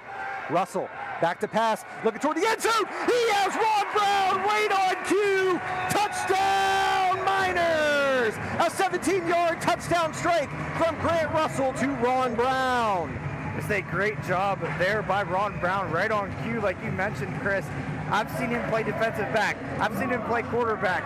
He can also line up a receiver, lines up a receiver there, finds his way into the end zone. Great ball once again by Grant Russell, but unbelievable job. And then wait, he's going to go down and hold the extra point here for Anthony Prevost. Take a look here at the health plan replay. Once again, Grant Russell taking his time, setting his feet, finding a wide open Ron Brown there in the end zone. Once again, just a great route there, sets his feet, finds his way into the end zone. Ron Brown for the touchdown there on the health plan replay. Anthony Prevost also completes the extra point there, so 5:05 to go here in the second quarter. The Miners a commanding 47-12 lead. And I mean, like I said, don't tell me Ron Brown can only play quarterback. Like you mentioned there, you hit it right on the nail there. Just a complete route there by Ron Brown. Absolutely, threw a nice little fake there, went the other direction, and the entire backfield of the Warriors went the other way. He stood there by himself.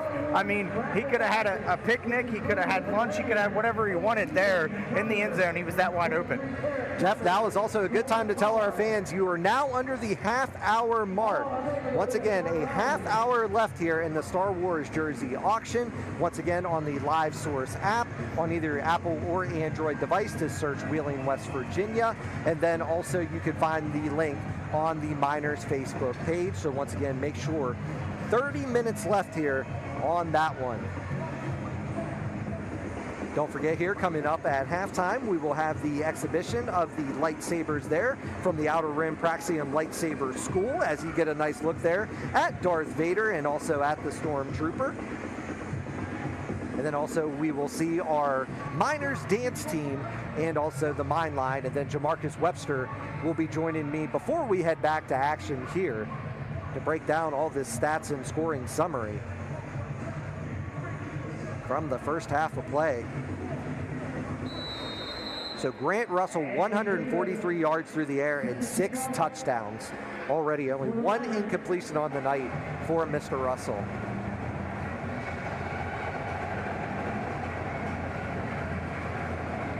Anthony Prevost with the kick here is going to be bobbled in the end zone. And having to bring it out there is Ian McCullers, and he is going to be brought down from behind here. Making that tackle is Andre Thomas Cobb. And on the stop there for the Miners.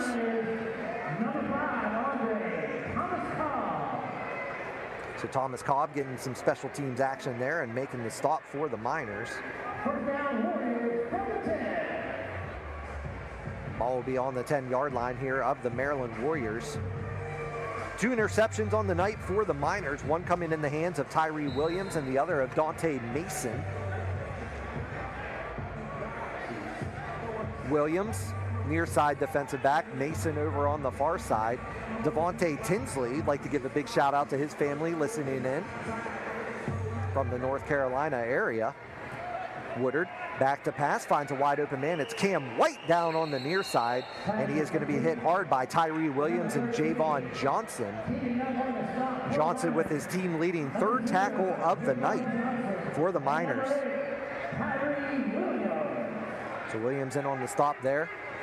First down and 10 for the Warriors. Ball on the near side of the 21-yard line. Clock strikes at 4:17 and counting, 47-12 in favor of the Miners. Motion man down there is going to be McGraw.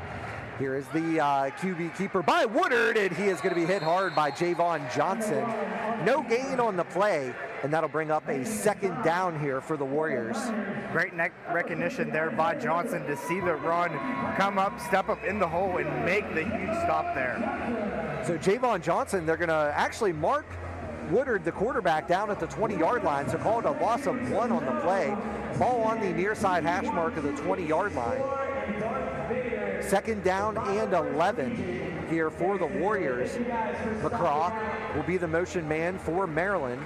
Woodard, two-step drop, pressure coming. Woodard launches it up into no man's land, and Dante Mason has his second interception of the night. Could it be? He's at the 5 and will be brought down by Woodard at the 2-yard line. So Dante Mason, his second interception of the night, and the Miners will have it first down and goal from the Warriors 2-yard line in the Panhandle Cleaning and Restoration red zone. If I've said it once, I've said it 1,000 times. Boy, can he play that field corner position. The Delaware Valley product with the interception here on the health plan replay, as it was severely underthrown. Mason gets it underneath, cuts it back at the 20, and then almost able to break it. But Woodard said, I don't want to pick 6 on my watch, and makes the touchdown saving tackle for the Warriors. Russell gonna come in under center. Sidecar off to the right is Westbrook. Savridis here on the near side as Ron Brown goes in motion. Here's the handoff to Westbrook up the middle, and making the stop there is big number 97, Steve Alford. Making the stop there, the McDaniel product. No gain on the play for Westbrook.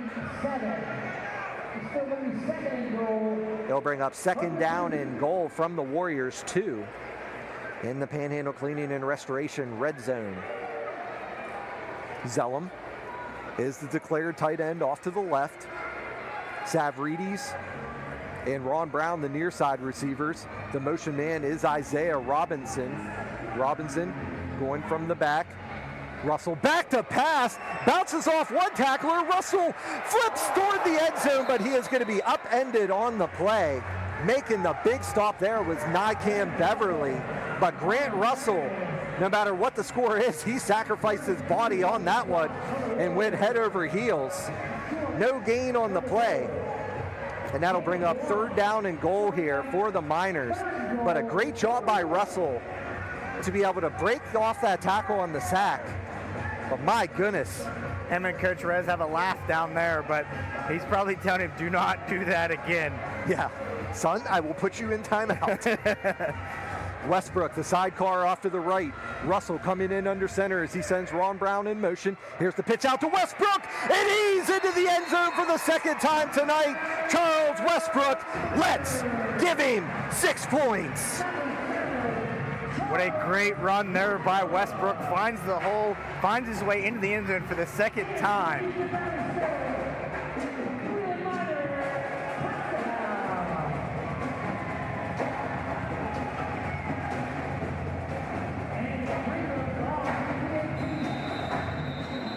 We're at the 1 minute warning right now as Charles Westbrook, second time into the end zone tonight, and the Miners extend their lead to 53-12 in this one.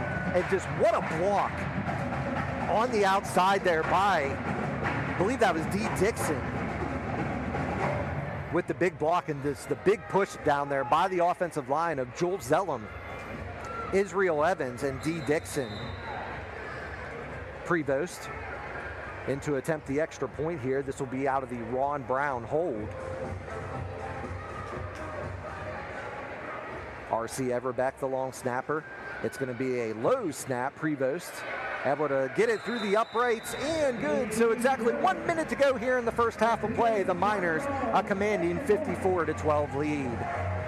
Here's the health plan replay here, Jeff. It was just all Charles Westbrook. Everything just opened up here. Here's the big blocks by Dixon, taking out 2 guys right there. And then on the outside, Pete Savridis getting the huge block on the defender there. Just a total team effort to open up that wide open hole for Charles Westbrook. Just a great determination run there by Westbrook. You see him turn on the outsides. He knew he had to get to that outside corner there. He turns on the speed and just turns it up and finds his way into the end zone. for his second touchdown. Just a great display here by the Miners right now, offensively, defensively, and special teams, clicking on all cylinders.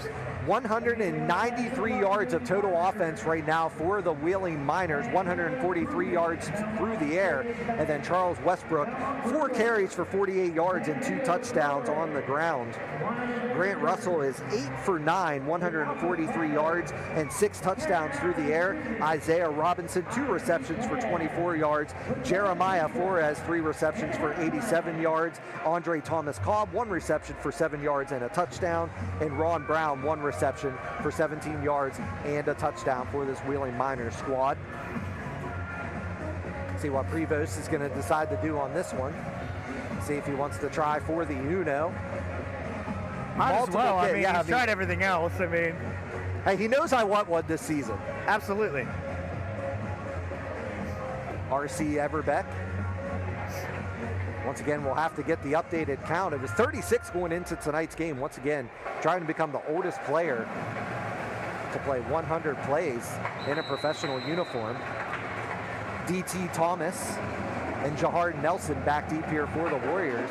Prevost with the line drive kick. It's going to go over the head of D.T. Thomas, and it's going to hit the top portion of the stanchion there and go out of bounds. So the Warriors will start this drive at the 20-yard line. And we'll bring up first down and 10 for Maryland, still at the 1-minute mark of the second quarter. Once again, Jamarcus Webster and I will be breaking down some of the first half action. We'll also have the lightsaber exhibition by Outer Rim Praxian Lightsaber School out of Fairmont. The Mine Line that you can hear here in the background. And then also, Jeff, I see our Miners dancers down there. The Miners dance team has some koozies and some goodies to throw out in the crowd here for the half. Man goes in motion. That's going to be McCraw. Pitch is going to go out to the right, and having some room is Jahard Nelson going up against the boards, and he will be forced out of bounds there by Dante Mason. Nice run there by Ward. Once again, I love this call there from offensive coordinator Julian Robinson. Robinson trying to mix it up, trying to get something started here and get some momentum going into the half.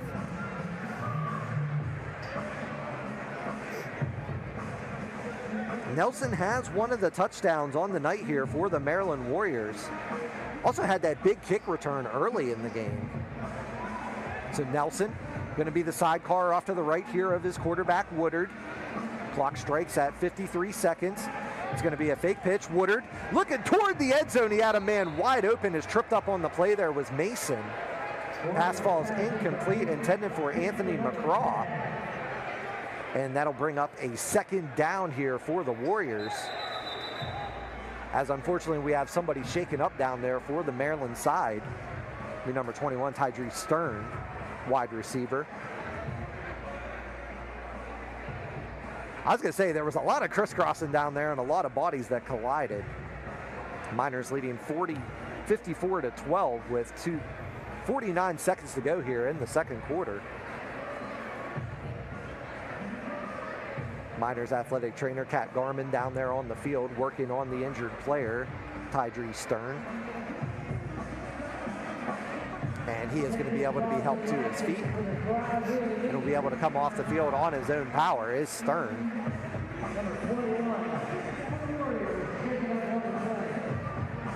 So defensive line down there, Javen Jones, Dio DeSois, and Zay Lewis. Linebacking core, R.C. Everbeck and Andy Plowden. So Everbeck getting in there on some defensive plays.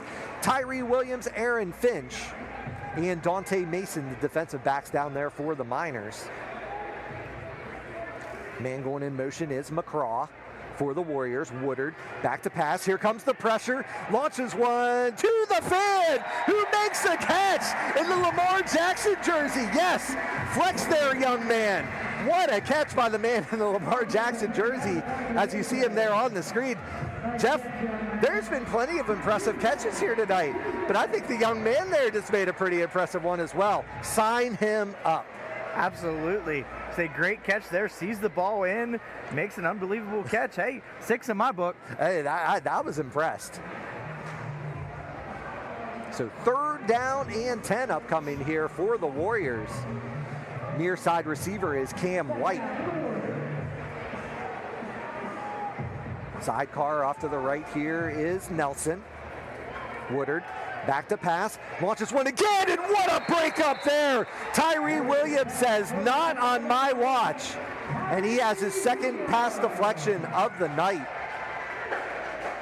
The ball was just a little bit underthrown on that one there, Jeff. Great recovery speed there by Tyree Williams to come back towards the ball, make the breakup there, just baited the quarterback and thrown it there. That's one thing this defensive backfield is great at doing. Once again, on the health plan replay here, just getting in between the football and the receiver and making quarterbacks think the receivers are open when they're really not. And one of the Miners co-owners, Chris Duffy, right in the background there. He loves that defensive play there by his defensive back, Tyree Williams. Man goes in motion. It's going to be McCraw. Woodard back to pass, looking across the middle, and Mason with another interception. And he's going to be never touched. He wasn't touched, and this time he's going to be brought down at the 10-yard line. So give him the hat trick. On the other side, Dante Mason.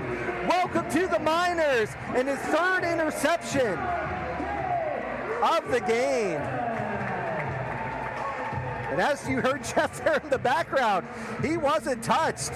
Mason gets up on his own and brings it all the way back down to the 11-yard line. What a play there by Mason, going up and getting the ball for his third interception. Health plan replay here, once again, going up, tipping it to himself, and then making a good football play, realizing I was not touched, and then makes a beeline down the field and almost scores. Unbelievable play there by Mason. And speaking of a Swiss Army knife, you have coach and assistant general manager Matt Porter down there in the end zone and said, hey, get up and run that way. Yeah, you see it right there. He's like, go, go, go. You weren't touched. Don't stop. Go. So Dante Mason, third interception of the game here for the Miners. Russell back to pass, fade route to the corner, and it is going to be knocked down on the play. Making the defensive stop there was D. Lee. Great job to almost bring that one in for an interception, but knocking it out of the hands of Robinson. Good battle between Lee and Robinson there on the boards, both in great position there, and it just ends in a stalemate with no completion there. You might be a wrestler if you use the word stalemate on a football broadcast. Hey, what can I say? What's going to happen eventually? 20 seconds to go here in the first half of play. The Miners a commanding 54-12 lead. Stack formation over on the far side. One receiver in motion. That's going to be Flores. Russell, three-step drop. Looking. It's going to tuck it. Coming from behind, and the ball's going to be intercepted on the play. Making the interception is Trey Gross, and Gross stumbles into one of his own defenders. We have a flag on the play. If this one stands, this is only going to be Grant Russell's second interception of the season. So we have a little extracurricular down there on the field. So not sure. So we got a holding against the Miners. So this interception is going to stand, as Russell had to get rid of that one at the very end there, Jeff. Holding offense. Coming going to be the five. Result is going to be a Warrior first down. So the interception on the play there by Trey Gross, the West Hills College product. Like I said, Jeff, only the second interception of the season for Grant Russell. Was just trying to get one into the end zone there right at the end of the half with the pressure coming from behind. Yeah, just trying to slide out of the pocket there was Russell. Once again on the health plan replay here, just trying to get it out, get it to anybody he could. Unfortunately, it finds the hands of a Warriors defender. An interception, great setup here for the Warriors, trying to put some points on the board before halftime. Once again, the Miners get the ball back at starting the third quarter. Great play there by Pete Savridis, too. To be able to bring down the tackle and negate a pick-six try there for Gross. Man goes in motion. It's going to be McCaw. Woodard back to pass. Launches another prayer. And this time it's going to be intercepted by Devontae Tinsley. And that is how we're going to wrap up the first half of play. So the Miners forcing 5 interceptions in that first quarter. This one going into the hands of Devontae Tinsley. So 6 turnovers forced by this Miners defense, and they take a 54-12 lead into the half here, Jeff, and just a dominating first half performance here for the Wheeling Miners. Absolutely, on all assets of the ball, special teams, defense, offense, anything, any way you slice it, what a great first half here for the Miners. Almost perfect. Absolutely indeed. As we are getting set to go to the half here, we will bring you some of these stats and scoring summary as you can listen in here to the Mine Line. Once again, the Miners dance team will have a performance here as well. And then we will also have the lightsaber exhibition that'll be coming up here. While they're getting set up here, I want to kick it over here to Jamarcus Webster. So Jamarcus, a lot different game than what you saw here in week 2 against the Jersey Bearcats. The Miners just dominating here in the first half. What have you seen out there? Well, you can see that the Miners are more explosive out on the field. You know, we got Grant Russell out there. He has time in the pocket this time. He's getting the ball to him off the snap. The snaps aren't low, so he's able to sit back there, look and observe, and deliver his passes. 3 touchdown passes to Isaiah Robinson, and I believe 3 touchdown passes to Jeremiah Flores. Jeremiah Flores' touchdown passes came early in the game, so that helped a lot. And then along the way, Isaiah Robinson got a few touchdown passes in there. And, you know, the run game hasn't opened up much here in the last game, as you can see. But now, you know, we got a little bit of dent on the front line, so that allows our running back. On the first run play, he got quite a bit of good yards. And the second one, he just broke away for a great touchdown. So that's great to see. Now, one thing I love to talk about as we have the Miners dance team down there on the field, as you can watch them perform here in the background, the play of the offensive line. And I know this is something you like to talk about, being a lineman. I mean, the improvement out of D. Dixon from the last game. Israel Evans adjusting to that center position. Joel Zellum gets the big catch as well. He's still adjusting that offensive line. Just the difference that you've seen here in the first few weeks have been phenomenal. Yeah, it looks like they just wanted more, you know, up front, so that's a great thing. You know, stay hungry as an offensive lineman. They're getting pushed. Ball's getting back to the quarterback easy. No complications there. They're not letting anybody get past, you know, in the backfield getting sacked, so it's great to see that play from the offensive line. Absolutely indeed. We're going to let the fans enjoy the Miners dance team here. Jamarcus and I will be back here momentarily with your stats and scoring summary from the first half. But until then, enjoying the Miners dance team, the Mine Line, and then we will also have the exhibition here for the lightsabers from Outer Rim Praxium Lightsaber School in Fairmont.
Great job there by the Miners dance team.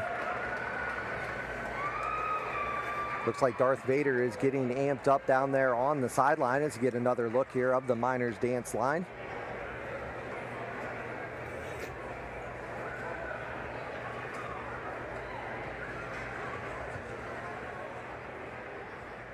While we have a brief timeout here, while the Star Wars characters get lined up here, let's give you a quick scoring summary on this one. A 36-yard pass from Grant Russell to Jeremiah Flores opened up the scoring at 13:22.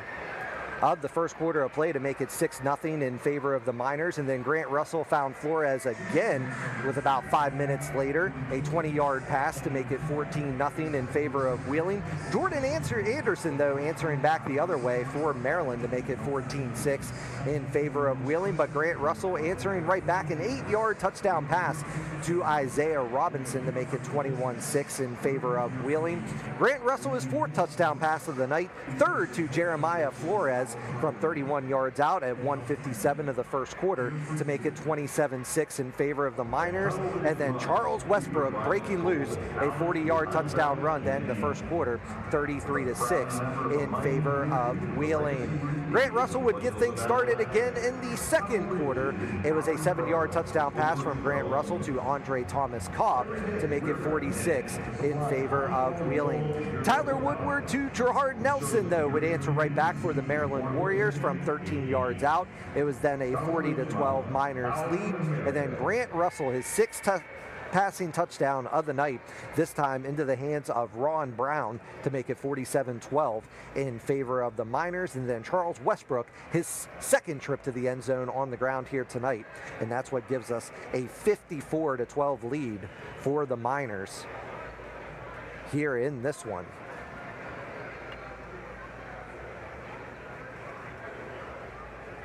Once again, folks, we're going to send it down onto the field here momentarily. It is the Outer Rim Praxium Lightsaber School. Make sure you enjoy this here on our halftime show.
And wow, what an amazing job there by the Outer Rim Praxium Lightsaber School. We hope you guys enjoyed that as much as we did. And Jamarcus, we want to go ahead and get some quick stats in here. Grant Russell, 9 for 11 in the first half. 6 touchdowns, 1 interception, 143 yards through the air. What more can you ask about your quarterback in that one? Man, I mean, he's done pretty much everything, you know. You can see he has great IQ, keeps his eyes downfield, doesn't worry about pressure getting to him, you know, stays on his feet, stays in the pocket, you know, and delivers a great ball. So, I mean, he's playing great. Got the O-line playing great, receivers playing fantastic. So there's not much you can ask for out of him. He's already done a lot. And I tell you what, I know Jeremiah Flores' family's in tonight, and they got to see, or tuning in tonight rather, they got to see 3 catches by Jeremiah Flores, 87 yards and 3 scores. Isaiah Robinson, 2 receptions for 24 yards and a touchdown. Andre Thomas Cobb, 1 reception for 7 yards and a touchdown. And Ron Brown, 1 reception for 17 yards and a touchdown. Joel Zellum, 1 reception for 8 yards. And then how about on the defensive side? Dante Mason, 3 interceptions in his first game with the Miners. I mean, some guys don't even get 3 interceptions in a season, but Mason already 3 interceptions here tonight. Yeah, you can see he has great tracking. You know, he looks down at the quarterback, he sees where the quarterback eyes are going, so he's able to track that ball, predicts where the ball's going, and just makes opportunity for himself. You know, he's there at the right moment, so it's great. You know, Coach G out there coaching up a great defense. You know, does the same thing out Wheeling, so tries to get the ball back to the offense to optimize their scoring. So it's great. It's great to see. And then on the defensive side of the ball, Aaron Finch with 1 tackle, Tyree Williams an interception and 2 pass deflections, Andre Portis with a tackle, Dante Mason 3 tackles and 3 interceptions, Devontae Tinsley with an interception, Andy Plowden 2 tackles and a fumble recovery, Javen Jones 1 tackle, that one for a sack, Zay Lewis with a tackle for a loss, Anthony Prevost with a tackle, Andre Thomas Cobb with a tackle, and then Javon Johnson, the Wheeling University product, 4 tackles, 1 tackle for a loss, and also 1 pass deflection on the evening for the Wheeling University product. So, Jamarcus, the Miners, well in control of this one here. What do they got to do to finish this one off? You know, keep the foot on the Maryland's throat. You know, don't let off. Keep on playing ruthless football. You know, keep it on them. You know, keep on scoring, and defense keep on getting stops. You know, keep on getting picks. Try to get that big pick 6 that they almost had here earlier. So keep on trying to find the ball, get to the ball, see ball, get ball. Absolutely, indeed. So that was Jamarcus Webster, and I'm Chris Thoburn here on the halftime report. We're going to hand it back over to Jeff, and we will see Jamarcus here in the post-game show as both teams coming back onto the field here for the warm-ups for the second half. A special thanks to Jamarcus Webster, former St. Clairsville product, and also a current steward and offensive lineman at Wheeling University.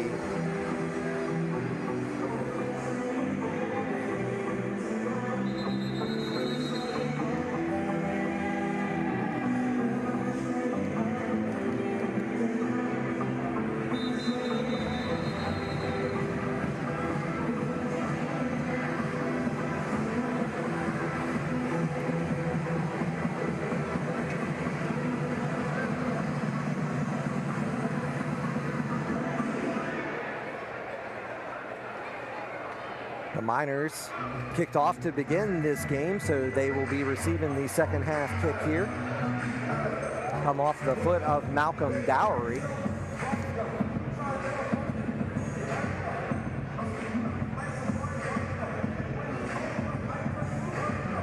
See if Coach Rez, if he sends Grant Russell back out on the field, or if we'll see quarterback Ron Brown. So Dowry has this one teed off and ready to go here in this second half of play. Back deep is Aaron Finch, Isaiah Robinson also back there. Nick Coulter, the John Marshall product, out there on the field at the 20-yard line with Ron Brown. Here's the kick, and it's going to go well into the stands here and bounce off of a few fans. Thankfully, nobody injured on that one. Has the fan looking to throw it back to. He's going to give it to Torian Stevenson on the sideline there.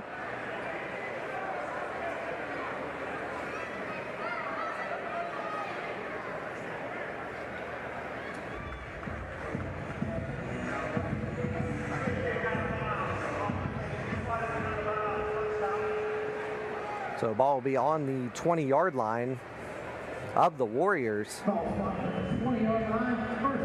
went well out of bounds there on the kick. It is still going to be Grant Russell in the quarterback position. Westbrook, sidecar off to the left. Savridis is the near side receiver. Flores is the man going in motion. Westbrook gets the carry to the outside, and he is going to be hit hard into the boards there by Trey Gross. Mark him down at the 15, call it a gain of 5 on the play. And that'll bring up a second down here for the Miners on the carry there by Charles Westbrook, giving 53 on the night for the Miners. Westbrook just having a breakout game here tonight with 2 touchdowns and 53 yards. He's not done yet, Chris.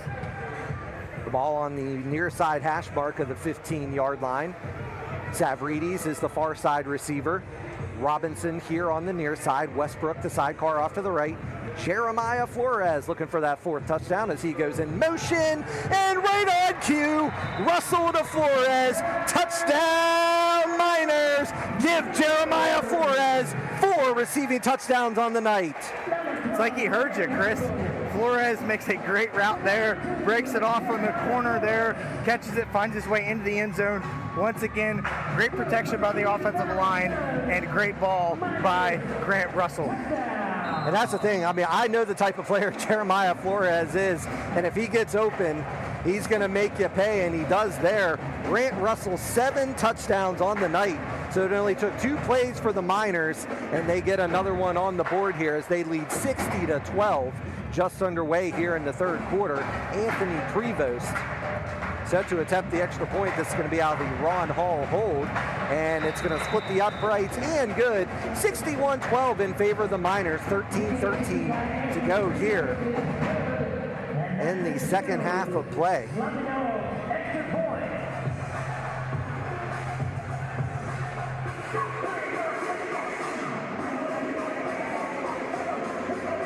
A good opening drive there for the Miners, driving the ball down the field.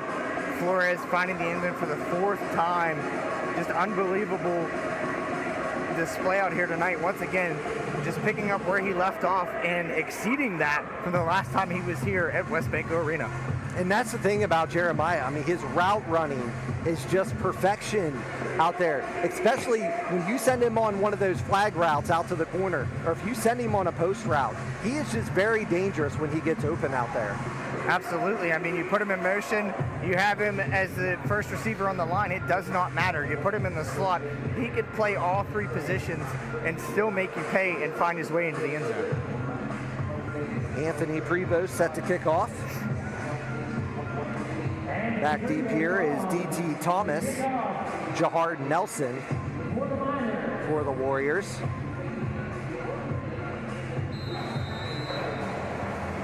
See if Prevost is going to try to set up for the Uno here.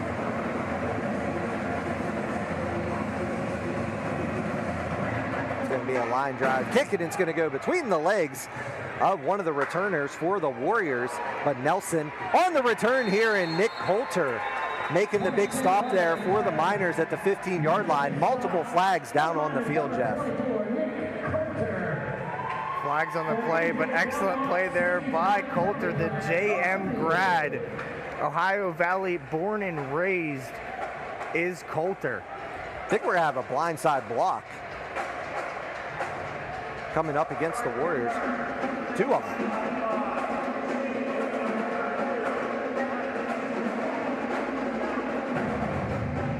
So there were 2 fouls on the play.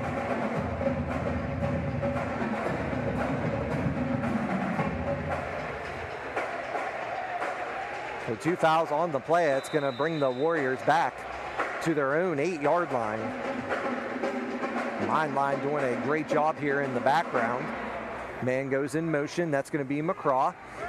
Fake handoff on the outside. Ball hits the turf. Pass falls incomplete from Woodard. And that'll bring up second down for the Warriors from their own 8-yard line. Woodard once again getting the ball out quicker than he wants to. He has no time back there. Great pressure once again by the Miners defensive line. In that defensive line that Jeff mentioned, Zay Lewis, Dio DeSois, and Javen Jones. Linebacking core, Javon Johnson, Andy Plowden. Defensive back core, Devontae Tinsley, Aaron Finch, and Dante Mason. As McCaw goes in motion again for the Warriors. Woodard back to pass, pressure coming, going for a home run pass, and the pass is just overthrown. Great job there by Jazz Hansen. Or check that, no. That was Anthony McCaw. Broke loose on that one, but Woodard just unable to hit him down the field. Yeah, McCaw just could not locate the ball there. Woodard trying to get it down the field, but just didn't place it where he wanted it. Just a missed opportunity there for the Warriors. 3rd down and 10 upcoming for the Warriors. Ball on their own 8-yard line. They're going to send trips here to the near side. Nobody in motion. Sidecar off to the right is Jordan Anderson of Woodard. Woodard back to pass, looking downfield again, just launches a prayer here as we had a collision right off of the start there between Dante Mason and Tydree Stern. No call on the play, and that'll bring up a 4th down for the Warriors. But Jeff, I have to imagine them being down this much and not necessarily having a true kicker. They're going to go for it here on 4th down. Absolutely. I mean, nothing to lose here for the Warriors trying to get down the field. They may take a shot here. Who knows? They've got to get all the way to the about 18, 19-yard line to try to give them a chance. Yeah, if you're Coach Robinson, I mean, what do you do here? Do you try to launch one up and maybe, try to do it almost like a punt where if the Miners would intercept it, or do you try to go for the 1st down? McCraw is going to be the man in motion with trips over here to the near side. Sidecar off to the right is Jordan Anderson. Here goes McCaw, has time. Woodard launching it downfield, and McCaw with the effort. Unable to get to it as it was well overthrown, but I love the effort there from Anthony McCraw. But it will be a turnover on downs. 1st down and 10 for the Miners. Great coverage there by Mason, using the wall as an extra defender and pushing him over the boards there. Great coverage by, once again, by him. Just a great debut here for the Miners. So Grant Russell coming back in that quarterback position.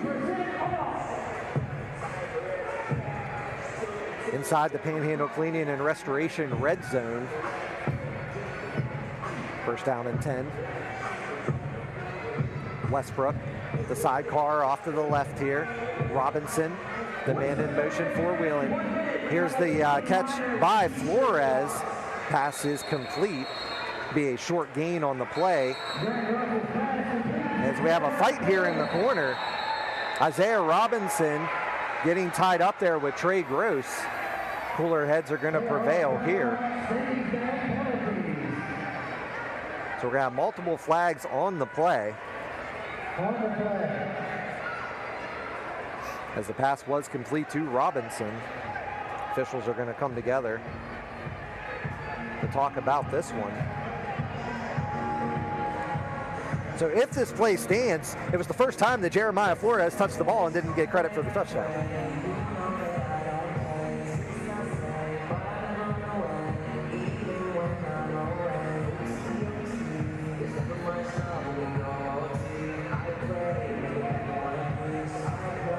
As the call comes in, as of right now, they have the ball staying at the 6-yard line. So if this stands, it's going to be 2 yards.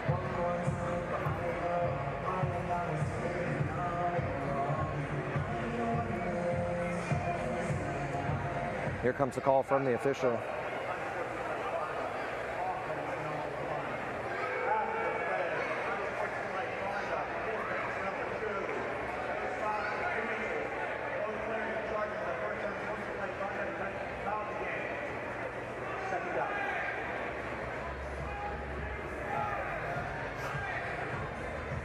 So we're going to have multiple unsportsmanlike conduct. So it's going to be a 2-yard gain there from Russell to Flores. It'll be 2nd down and goal from the 6-yard line for the Miners. Man goes in motion. It's going to be Flores, Savrides, and Finch. are the Twins over on the far side. Russell back to pass, looking, pass is complete to Flores, and giving 5 on the night, a 6-yard touchdown strike from Grant Russell to Jeremiah Flores, and the Miners are back on the board again. Flores just likes the end zone so much he finds it again. Texas-size hat trick, correct, sir? That sure is. 5 touchdowns on the night here for Jeremiah Flores.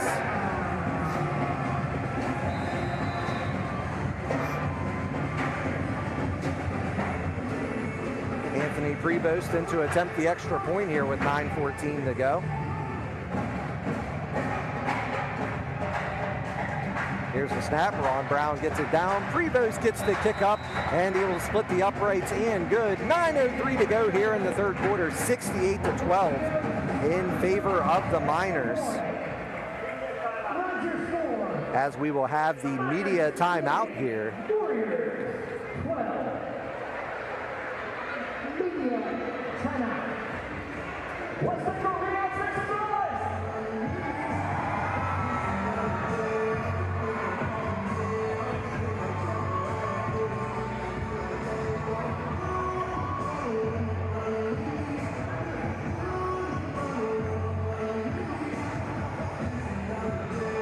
Have the t-shirt toss going on out there on the field. Assistant GM Matt Porter.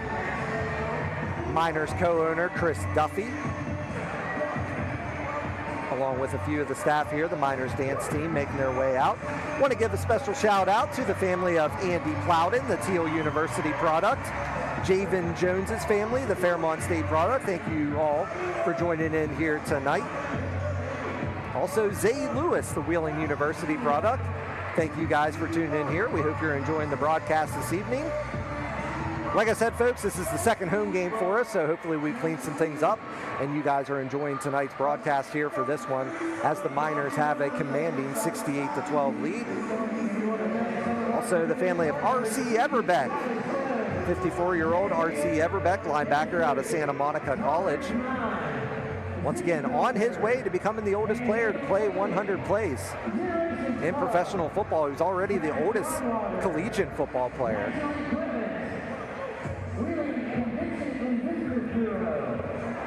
As he gives a high five there to Chris Duffy. Anthony Prevost set to kick off here once again after the t-shirt toss. Here's a good look at R.C. Everbeck.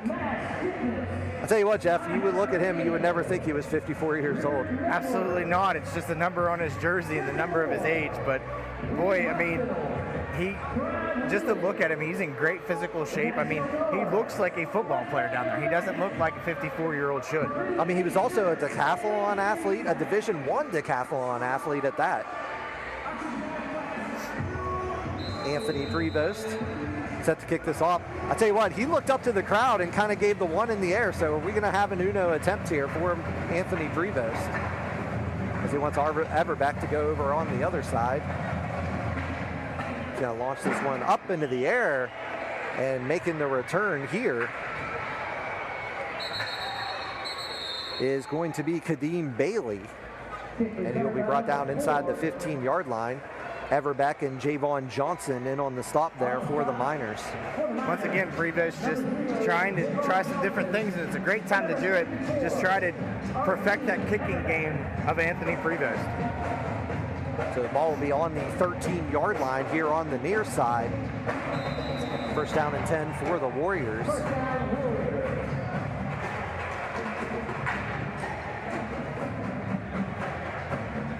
And send Twins over to the far side. McCraw going to be the man in motion for the Warriors. Receiver here on the near side is Cam White. Stern, the far side receiver. There goes McCraw in motion. Woodard back to pass, looking for the screen play to the declared tight end. Pass falls incomplete, but they had way too many men down the field on that one, and that's exactly what the call is going to be. Because I thought the declared tight end was number 54, Christian Rodriguez. But you also had Julian Robinson Jr. and Kylan Carmichael in the vicinity.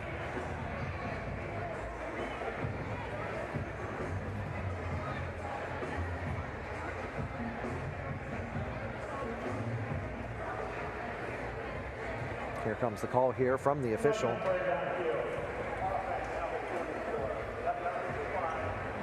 Yeah, I was going to say, this time, Carmichael is the declared tight end. So it's just a loss of down on the play. Will bring up 2nd down and 10. As McCraw goes in motion, Woodard back to pass, launches one toward the end zone. My goodness! Pass falls incomplete, but McCraw sacrificing his body on that one to try to make that catch. My goodness, what an effort there by Anthony McCraw, the former Pennsylvania Union and Gillette Mustangs product.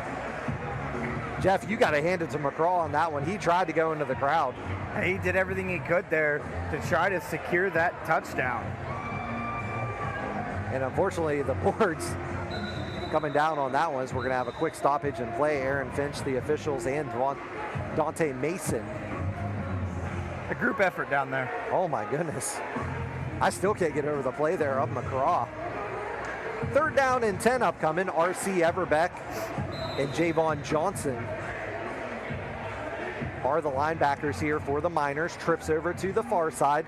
Johnson going to play the MAC on this one. Ball goes up in the air, and Mason almost had his 4th interception of the night as the ball hits off the hands there of McCraw.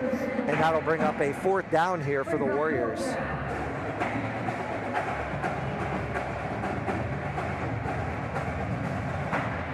So ball on the 13-yard line. Don't forget, though, the Warriors don't necessarily have to get a touchdown. On this one, they could just try for the 1st down. Clock strikes at 6:55 and counting, 68-12 in favor of Wheeling. We're going to have an official's timeout. Ball's going to get moved over just a tad there. Wasn't quite on that hash mark. Trips over to the far side. Man going in motion is going to be McCraw. Woodard back to pass. Here comes the pressure. Woodard has plenty of time, gets a couple blocks in front of him, breaks 1 tackle, and will get to the 5. It's going to be awfully close. Brought down there by the combination of Aaron Finch and Devontae Tinsley.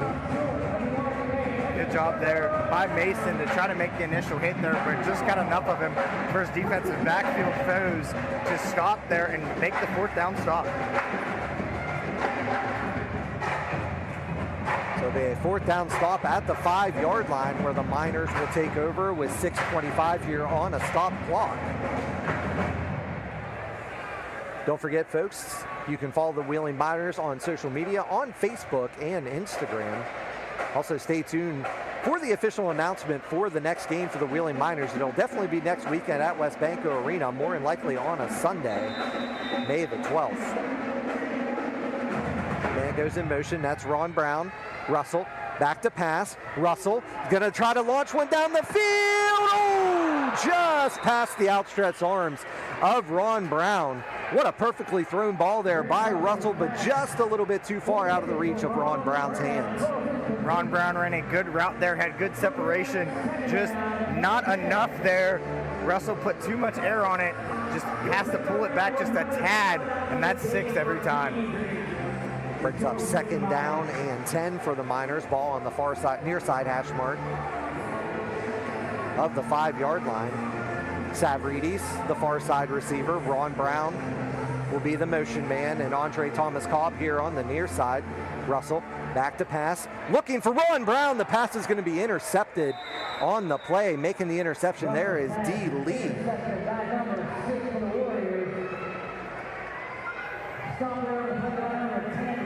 Looked like a choice route there for Ron Brown. Just miscommunication there from the quarterback to the receiver, trying to figure out what he was trying to do there, but just missed assignment there on the choice route. Ball will be just over midfield here in the Miners territory at the 24-yard line. Nick Holder checking in as a linebacker here for the Miners. Andy Plowden also into the game. Tinsley, the far side defensive back. Finch on the near side as you get a look there at the Mine line. 5:20 to go here in the 3rd quarter. It's an excellent addition here to the fan experience. Woodard back to pass. It's going to be complete here on the near side to Tydree Stern. And Dante Mason gets his 4th tackle of the night for the Miners. Dante Mason just making plays all over the field here tonight in his Miners debut, making interceptions, making tackles, and also getting those assists as well, just making plays to help his back end get tackles. Just a great team player down there is Devontae Mason. So 2nd down and about 8 here for the Miners. Trips over to the far side. DT Thomas, the motion man for the Warriors. Woodard takes a 1-step drop, rolling out to his right. Here comes the pressure from Zay Lewis. He's going to be hit, and he is going to be sacked. Zay Lewis picking up another one there for the Miners. Also, Nick Coulter was also in on the stop. See what the flag is here.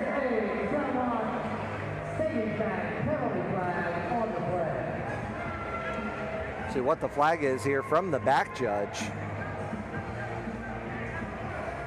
That Holder also came flying in there to help finish off the sack for the Miners.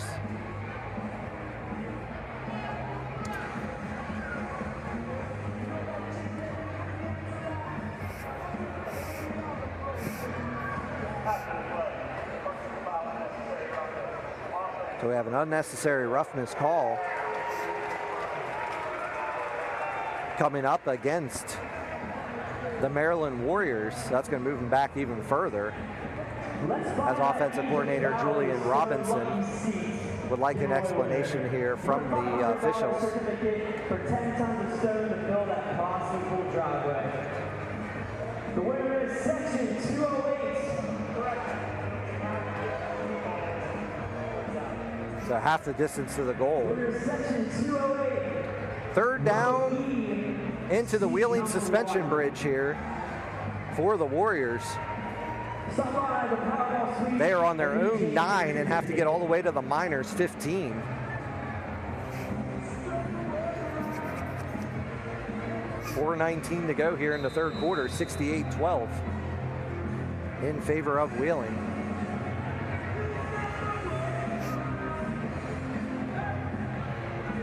Woodard with a sidecar off to the right in Jordan Anderson. Sends DT Thomas in motion. Woodard back to pass. Pressure coming once again. Woodard completes the pass out to the far side. And making the catch there is Anthony McGraw. Gets up to the 20-yard line. Call it a gain of 10 on the play. And that'll bring up a 4th down here for the Warriors. Andy Plowden. And on the stop here for Wheeling. So 4th down and roughly 17 yards.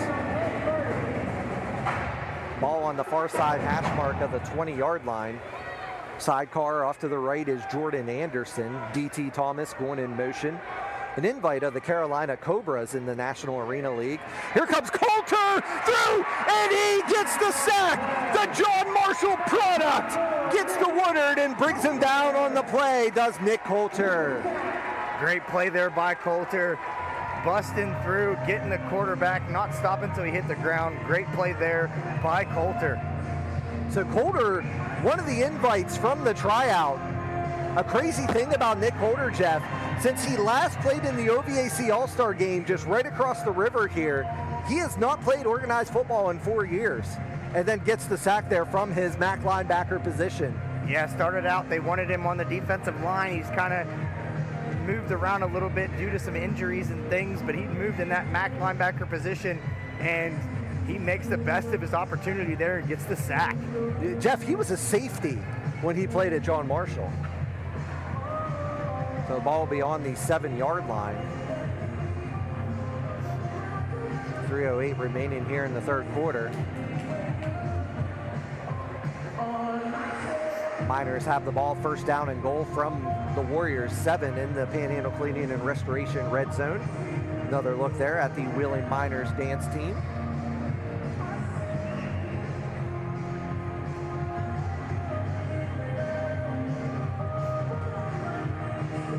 we're back to action here. So Grant Russell, 7 touchdowns, 2 interceptions on the night. Xavier Thomas out of Wheeling University in down there on the offensive line. Westbrook, the sidecar off to the right here of Grant Russell. Russell going to send Finch in motion, going to pitch it out. Leading the way there is the Wheeling University product, Thomas, but Westbrook not able to get any room there, and that'll bring up a 2nd down for the Miners. Westbrook trying to cut it back to the opposite side of the field, seen a little bit of an opening, but unfortunately it was clogged up there by the defensive line of the Warriors. Philly Contrell, the former Texas Revolution star, making the stop there for the Warriors as you get a look here at the mine line as the clock striking at 2:19 and counting. Call it a loss of 1 on the play, brings up 2nd down and goal from the 8-yard line for the Miners. Zellum, the declared tight end. Russell coming in under center here for Wheeling's going to send Thomas Cobb in motion. Here's the fake pitch out to the right. Russell able to break 1 tackle, not going to break it again, as making the tackle there is Jazz Hansen. Call it a no gain on the play, and that'll bring up a 3rd down for the Miners. Good play call there by Coach Rez, just trying to throw a wrinkle into the frame here, but excellent job there by the defensive line of the Warriors to see it, sniff it out, and bring down quarterback Grant Russell. Actually, call it a gain of 1 on the play as he got it back up to the 7. It's just the strength of Grant Russell there to try to get that yard back. Absolutely. You can tell the Warriors watched the video on that play. Thomas Cobb, the man going in motion. Russell under center and under pressure, tries to launch a prayer out of nowhere. He gets it to Thomas Cobb. Touchdown, Miners! What a play there by Grant Russell as he had defenders all over him and goes across the middle and gets it to Thomas Cobb for the touchdown. Great determination there by Grant Russell, just shoves the defender off of him, finds a wide open Thomas Cobb in the end zone for the Miners touchdown. So Andre Thomas Cobb, his 2nd touchdown of the night here on the health plan replay. Pressure all over Grant Russell, throws it, just threads the needle there and gets it to Thomas Cobb. Even Thomas Cobb had the official fool on that one. Look at this overhead view. There's 2 men right in his face, throws it under pressure on a dime to Thomas Cobb. Ron Brown, the holder here for Anthony Prevost. It's going to be a high snap. Here's the kick by Prevost. It's going to go off the goalpost and no good.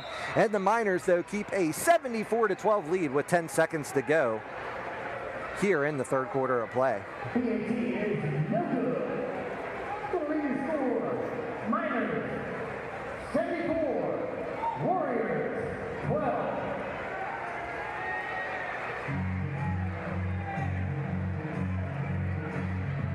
So it has been all Miners in this one, especially in the 2nd half. 3 passing touchdowns from Grant Russell. Give him 9 on the night for Grant Russell. Unbelievable out of Grant Russell. And just I want to talk about that play again, Chris. Just unbelievable. Just throws off 2 defenders, throws across his body, and just a fadeaway throw, basically, almost like a fadeaway jumper there, and hits Thomas Cobb there in the end zone. Just what a game out of Grant Russell. It was just like the seas just parted there, and there was Thomas Cobb sitting there waiting for it. My goodness, what a throw. Anthony Prevost has this one up and ready to go again.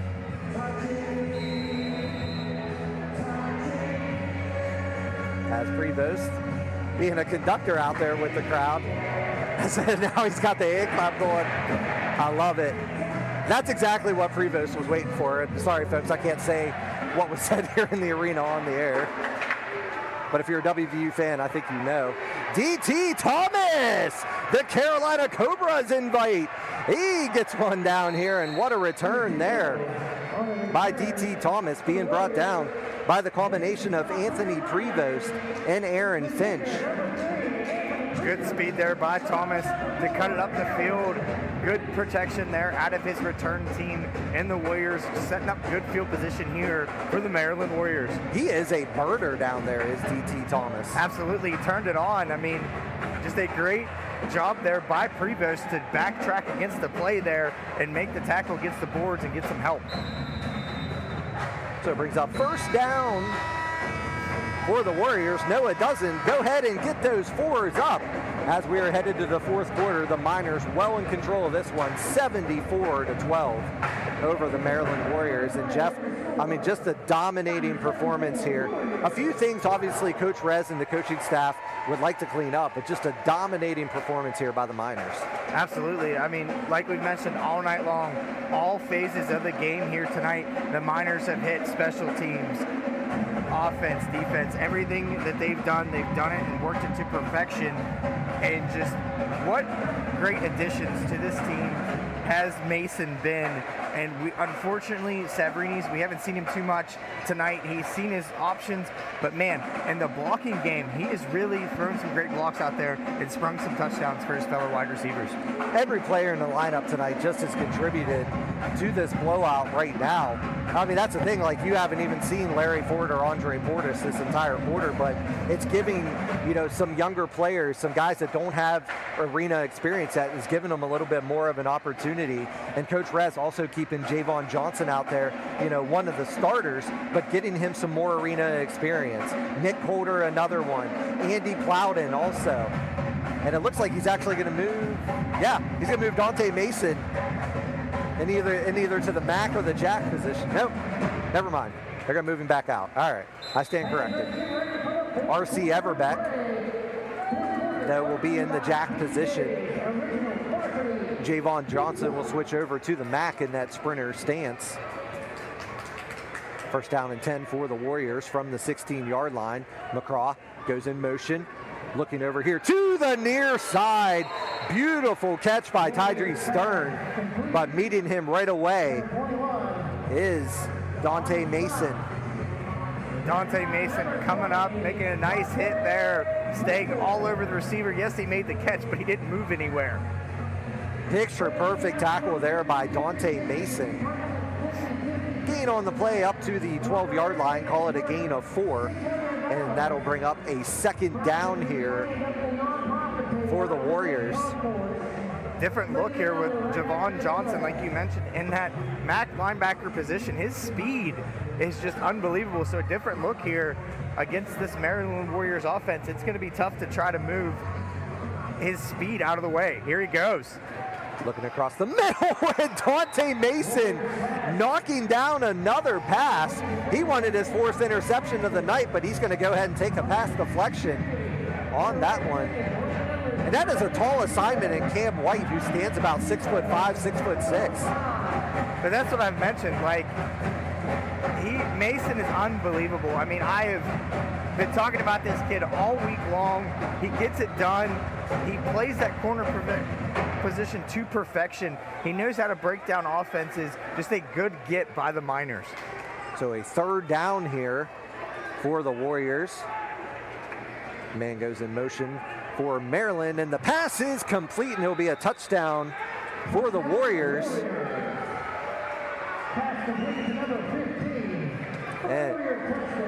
And I apologize, folks, I do not have a 15 on the roster here, but it will be a touchdown for the Warriors. So Woodard with his second passing touchdown of the night.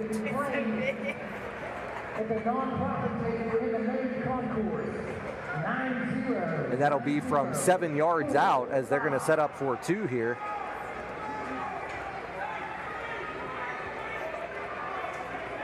As the Warriors set up for 2 here. Here it is, Woodard with just a beautiful release for the touchdown. It's going to be a pitch out to Nelson, and he's going to get in for the 2-point conversion. So a great effort there by Nelson for the 2-point conversion. That'll give the Miners a 74-20 lead.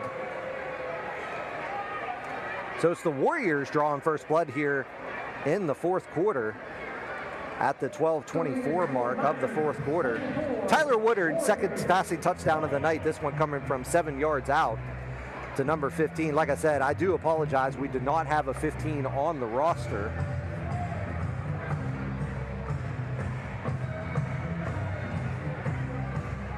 The Warriors leading 74-20 in this one. Or check that, the Miners leading 74-20 with 12:24 to go. And Jeff, you know, we were talking about it too. You know, Woodard, somebody that hasn't really played quarterback a whole lot, but he looks sharp down there for this Warriors team. Yeah, he's just hitting where he can, but once again, he's running into a hot hand of that defensive backfield for the Miners.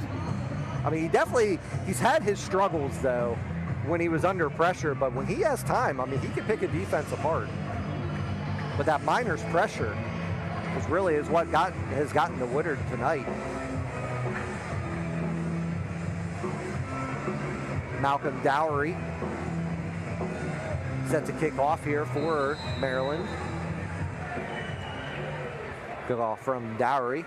It's going to go behind Finch. Finch has got to pick this one up and go. He's going to get it inside the end zone. Finch, couple nice moves, and he's going to be knocked out of bounds here at the 13-yard line. So a great kick there by Dowry. And Jeff, that's sometimes what you see in indoor or arena football. You don't see teams that have a dedicated kicker. I mean, we saw it a few years ago with the West Virginia Rough Riders. They had Anthony Prevost, but some of the teams did not have a dedicated kicker. Yeah, it's something that, you know, you may have an offensive lineman. It's almost like watching high school all over again. But Dowry, I mean, he has a fine leg on him down there as he gets the ball down to the 12. Actually got it over the head there of Finch. So Pete Savridis, the near side receiver, Andre Thomas Cobb, the far side, Isaiah Robinson, the man in motion, as Ron Brown. And in the quarterback position, we're going to have multiple flags on the play. So Grant Russell's night more than likely over after throwing 9 touchdown passes on the evening. 174 yards is where Grant Russell will finish. So Ron Brown, Teal University product. So want to give a shout out to Xavier Thomas's family, Dio DeSois and Dee Dixon. His family's listening in here tonight. Some fine offensive and defensive linemen here on this minor squad. We'll do our best to get through everybody here on the roster, folks, that's listening in here this evening. I want to thank you, all the fans, for listening in here tonight. Ron Brown on the QB keeper gets some room, and he'll be brought down at the 14-yard line. Let's give him 9 on the play for Ron Brown, and that'll bring up a Miners second down. Getting it back across the sticks is Ron Brown, just trying to get a manageable second down here for the Miners. So once again, Ron Brown, the Teal University product, in at quarterback. Pete Savridis, the far side receiver. Isaiah Robinson will be the man in motion. Thomas Cobb here on the near side. Brown going to send Robinson in motion. Dropping back the pass. Brown gets rid of the ball to Robinson, who sheds one tackler. He's off to the races. Touchdown, Miners! Great ball there by Ron Brown. Fires it downfield to Robinson. Robinson makes one move, one cut, finds his way into the end zone. So Ron Brown with that passing touchdown puts the Miners into the 80 mark here. 36-yard touchdown strike from from Ron Brown to Isaiah Robinson. Anthony Prevost in to attempt the extra point out of the Ron Brown hold. Kick is up. It'll split the uprights and good. 9:57 to go in this one. 81-20 in favor of the Miners. And Jeff, Ron Brown, he has the receiving touchdown. Now he has the passing touchdown. Yeah, just getting it done wherever he can is Ron Brown. Throwing it on both sides.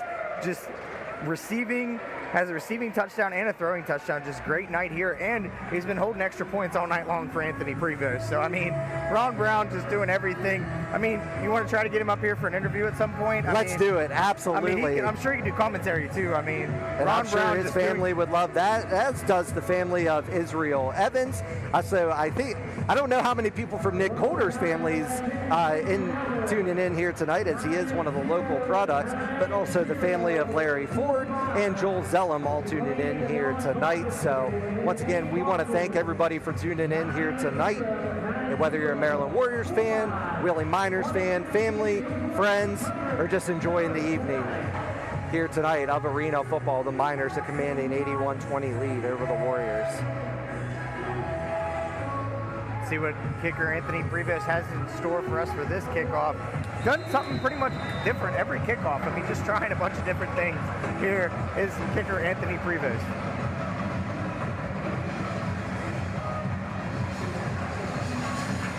He's going to try for the Uno on this one, and it was just a little bit short. But I'll tell you what, Prevost getting his groove back down there. And you can see right there, that's the thing about Anthony Prevost. He's somebody that always wants to learn. He always wants to make himself better, and he wants to make himself be great. And that's what he said. All right, I'm right there. Now I know what I got to do to adjust on the next one.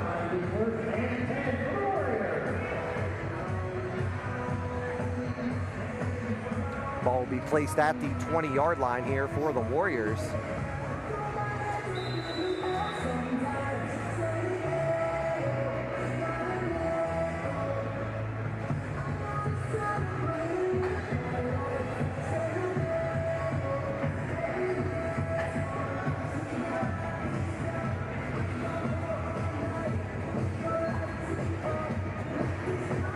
Thomas will be the near side receiver.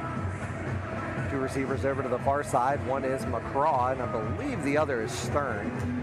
Sidecar off to the right of Woodard here. And on the carry here is going to be the fullback, Anderson. He's going to be brought down on the play. Nick Coulter and Zay Lewis both in on the stop there for the Miners. Great job there by Coulter, seeing the play, reading it, making the tackle there. Great job by Coulter, once again making the best of his opportunities here tonight. So we had a player shaken up on the play there for the Warriors. It's going to be number 20, Jordan Anderson, just a punishing fullback down there for the Warriors. Jahar Nelson back into the game. And I'm guessing that Nelson was a pickup for this Warriors team, because on the initial roster we didn't have him. But what a factor he has been out there tonight, number 22 in black. Absolutely. I mean, he's been here, there, everywhere. He's caught some balls. He's ran out of the backfield as well, so a multi-weapon there for the Warriors. So wide receiver and defensive back is what he is labeled here on the roster. And Javen Jones and Zay Lewis, or check that, Dio DeSois in on the sack there for the Miners, but getting the initial pressure was Nick Coulter.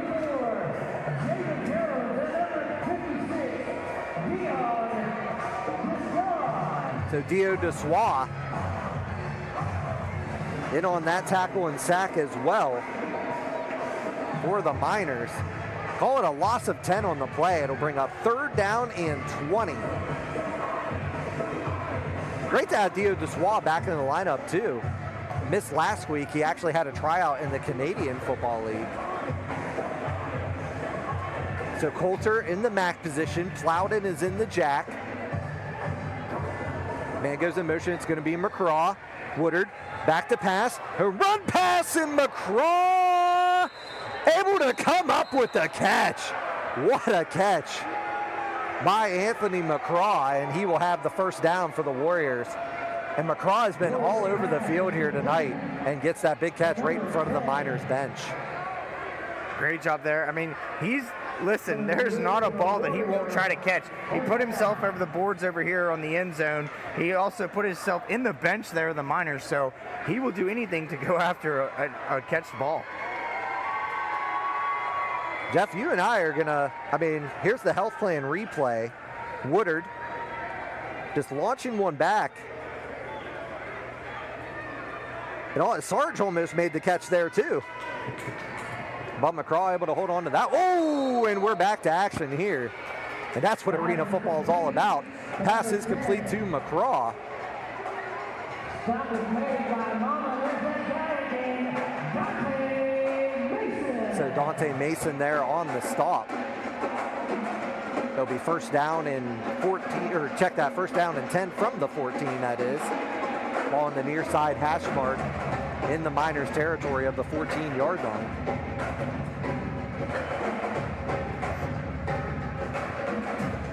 So Zay Lewis here on the outside, Dio Dessois in the middle, Javen Jones on the outside. Fairmont State product. Want to welcome his family in as well, listening to tonight's broadcast.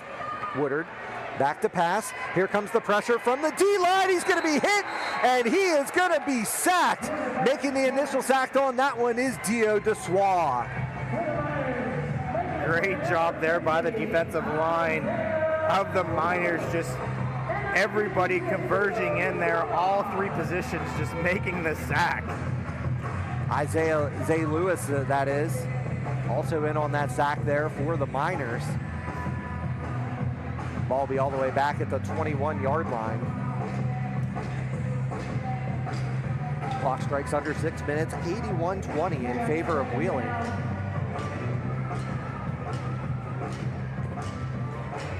D.T. Thomas will be the man in motion for the Warriors. Woodard back to pass. Here comes the pressure. Woodard launching one up, and Dante Mason again! Fourth interception of the night for Dante Mason. Fortunately, they're going to call pass interference on Finsley.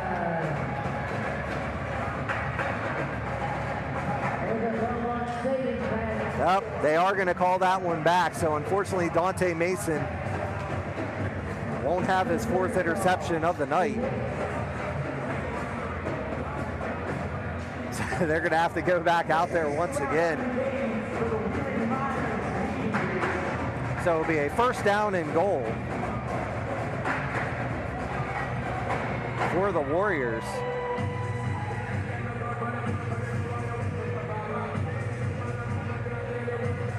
You know, head coach Joshua Esnala wants to get back out on the field because I believe he's going to have his son calling the plays here. But actually, they're going to mark it at the 12. So it'll be first down and goal from the 12 for the Warriors after the defensive pass interference. Just unfortunate there because Mason almost coming up with his fourth interception.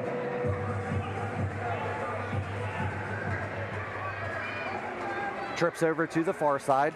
Woodard back to pass. It's going to be a screenplay. Well, Mason makes his presence felt there as it's going to be a loss of 2 on the play. So Dante Mason add another tackle to his resume, and this time goes for a loss. All the way back to the 14, call it a loss of 2. It brings up second down and 12 for the Warriors. What a play there by Dante Mason. Just reading the play, seeing it with his eyes, and just blowing the screen up right away. Great play there by Mason.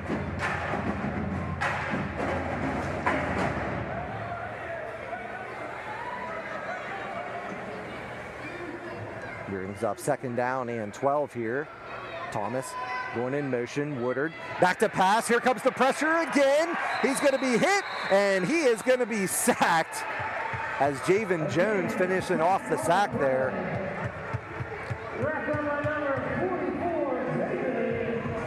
Third sack of the night for Javen Jones, the rookie out of Fairmont State, all the way back to the Miners' 24-yard line. What a sack there by Javen Jones. Great penetration there by the defensive line once again of the Miners, just winning the game in the trenches here tonight. What about Colder in that Mac linebacker position? I mean, Woodard has had no time when Colder comes flying in from that Mac. My goodness. I think Nick Colder is adjusted to playing football again and to the arena game. Absolutely. Took him a little bit, but I think the change of position has really helped him out. So there he is in that Mac position in the sprinter stance. Third down and a country mile here for Woodard, but he's going to go ahead and take off on the QB keeper, and he'll be forced out of bounds there by Devontae Tinsley. Brings up 4th down and long here for the Warriors. Good decision there by Woodard to see the impact there of the defensive line of the Miners come towards him. He makes a great play there, makes it out and gets positive yards.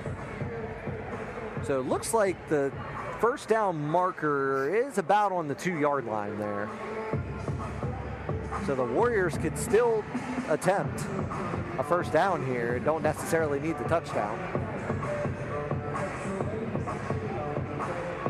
And offensive coordinator Julian Robinson going to have to burn a timeout here as the Warriors taking a little bit too long on that one. 2:32 to go here in this one. Don't forget, coming up on our post-game show, we'll hear from both Jeffrey Blumenauer and Jamarcus Webster here to be able to put a final bow on this one. And we will be back to action next week at WesBanco Arena. So once again, just make sure you listen in and tune in to the Facebook page of the Wheeling Miners, and the announcement will be made of the opponent and exactly when the game will be played here at WesBanco Arena. And here is the play of the game, brought to you by the Health Plan, and it is a tip. And then Dante Mason says, I'm going to go ahead and grab that. Even photographer Eric Doty there, he was just impressed. And then Mason on the return, bringing it into Warriors territory all the way to the 10. And that is your Health Plan play of the game. Hey, there's the Zellum family.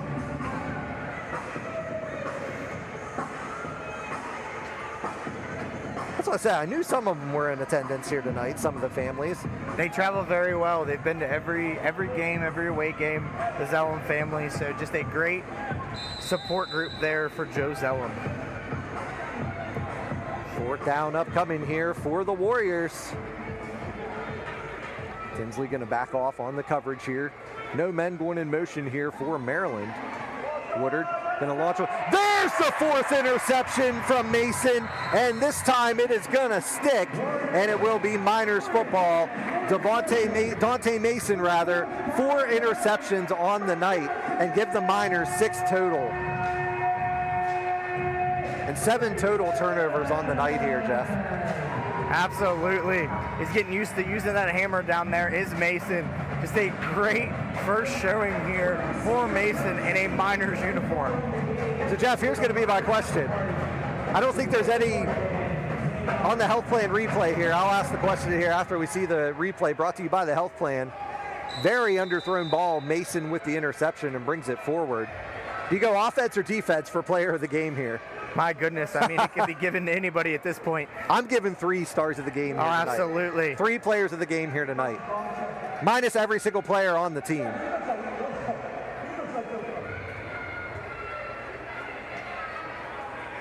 Coach Julian Robinson having some fun with Coach Rez and his son down on the field.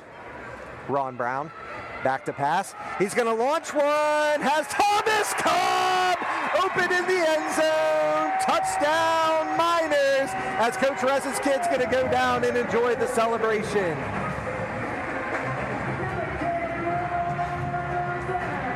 So Ron Brown, his 2nd passing touchdown of the night. Give Ron Brown the hat trick too. 2 through the air and 1, well, through the air also, but receiving. Give Thomas Cobb the hat trick as well. 3 receiving touchdowns on the night. Watch this on the Health Plan replay. Thomas Cobb just getting behind the defenders in double coverage into the end zone, and the touchdown for the Miners. Unbelievable. What a throw there by Ron Brown. Really showing his arm strength there and putting it out into the arm-stretched hands of Thomas Cobb. Anthony Prevost to attempt the kick. Kick is up, and it is good for kicker Anthony Prevost.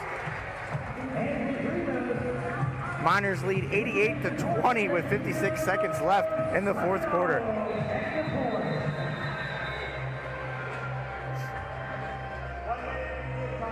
So we have the 1-minute warning coming down there.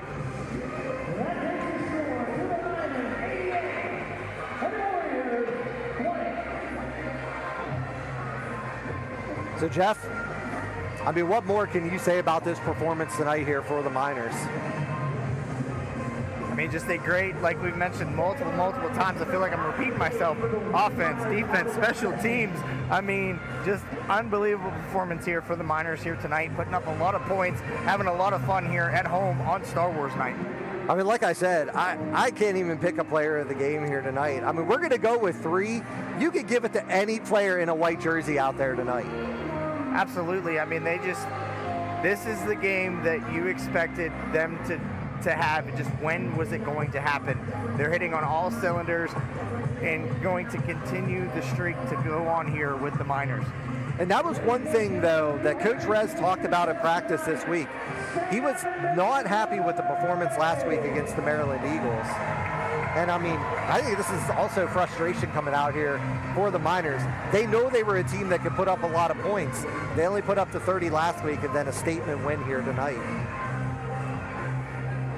Anthony Prevost set to kick off here for the Miners as he waves up to the crowd. Here's the kick here from Prevost. It's going to be received back there by D.T. Thomas. Thomas gets the burst of speed to the outside where he's going to meet the outstretched arms of Devontae Tinsley.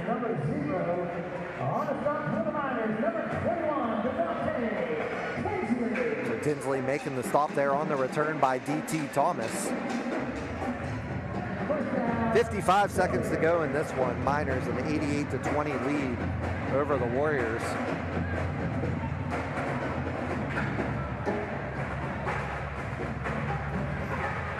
R.C. Everbeck in the linebacker position. Now he's been playing the jack linebacker, and then Javon Johnson's been getting the opportunity at Mac.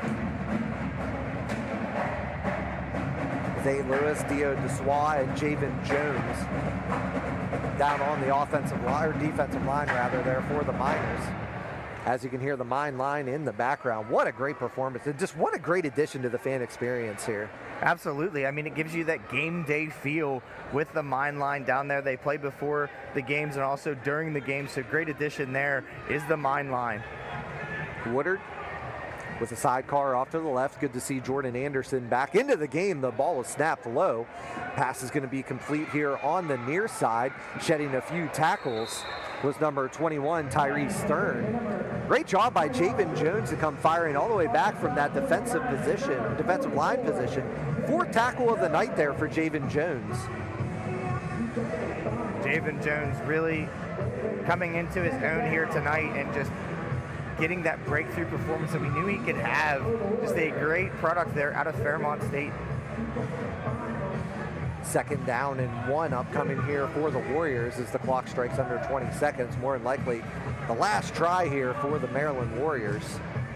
Snap is going to be low. Woodard back to pass. He's going to be hit, and he is going to be sacked. Making the initial stop there is Dio DeSois, his 3rd of the night as he gets the hat trick on defense along with Javen Jones. And that is going to wrap this one up. A statement win for the Wheeling Miners as they improve to 4-0 on the regular season here, Jeff. And just what a game out there for the Miners. Absolutely, just a great statement win by the Miners, 88-20. Just really putting it on was Coach Rez. You can see him getting out some of that frustration of last week. They talked about it. They really didn't like their performance here tonight, hitting on all cylinders, doing what they need to do, and walking away with the win.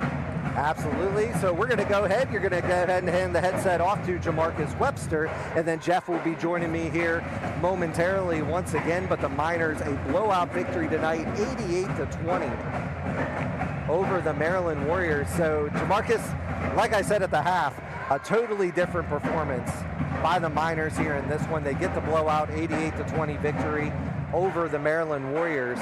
But the thing was, they didn't take their foot off the gas at all. They just kept it on in that second half. They were able to work on some things. They got some new guys in different positions. What was your overall thoughts on tonight's game? Oh, it was just a great performance by the Miners. You know, they didn't let up, pedal to the metal. They kept on running up the score. You know, that defense is relentless. So they just kept on putting it on, with the big plays in the backfield, getting sacks, stopping those long passes, And we got great runs by the offense, great, beautiful deep balls, and it just allowed us to, overtake them early, get the job done. In your entire career, have you ever seen 11 touchdown passes in one game? I have not. It's actually a great experience. That's what arena ball is about. Score the most points you can. I like to see different change of pace. It's great. It's a great experience. To play and watch. So it's a great thing to be around. Absolutely. As Country Roads plays here in the background, and 9 touchdown passes from Grant Russell here tonight, 2 from Ron Brown. Ron Brown also has one on the receiving end. What does it mean to have a player like Ron Brown? He is a backup quarterback, plays some wide receiver, to see him getting in there and get 3 touchdowns here tonight. That's just a crucial part of the team. A guy who's a Swiss Army knife. You can put him anywhere, he'll make a play no matter what. It's great to have that utility. It's even better to have multiple guys be that utility on the team too. Absolutely, indeed. So, Jamarcus, thank you so much. It was a pleasure having you. I'm going to have you heading the headset back over to Jeff as we were going to go ahead and put the final bow here on this one. Jamarcus Webster doing a great job as always, and I know some of his family listening in here tonight, the Wheeling University and St. Clairsville products. So, Jeff, as we look at some of the replays here and the highlights of the game here tonight, there's the lightsabers. I just love the entrance here. And I apologize, I should have opened the game with "May the 4th be with you." But what a performance tonight here by the Miners.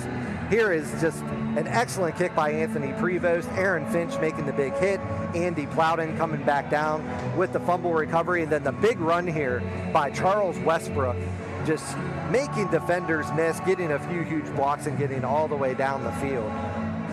Big hit there by the Miners defense. Just another fantastic route there, that one by Ron Brown. One of the 4 interceptions by Dante Mason. Dante Mason really making the best of his opportunities here tonight in a Miners uniform, and just a great first game for him. Just many more to come out of this great defensive back. Absolutely, indeed. This just a dominating performance tonight here by the Miners. And how about that, Jeff? The halftime performance here by the Outer Rim Praxton Lightsaber School. We want to thank them for coming tonight. Andre Thomas Cobb getting on the board there. And then, hey, I think I've seen this a few times tonight. Dante Mason with another big interception. Ron Brown just heaving that one downfield to Andre Thomas Cobb for the big touchdown. And then Zay Lewis, and then the mine line there.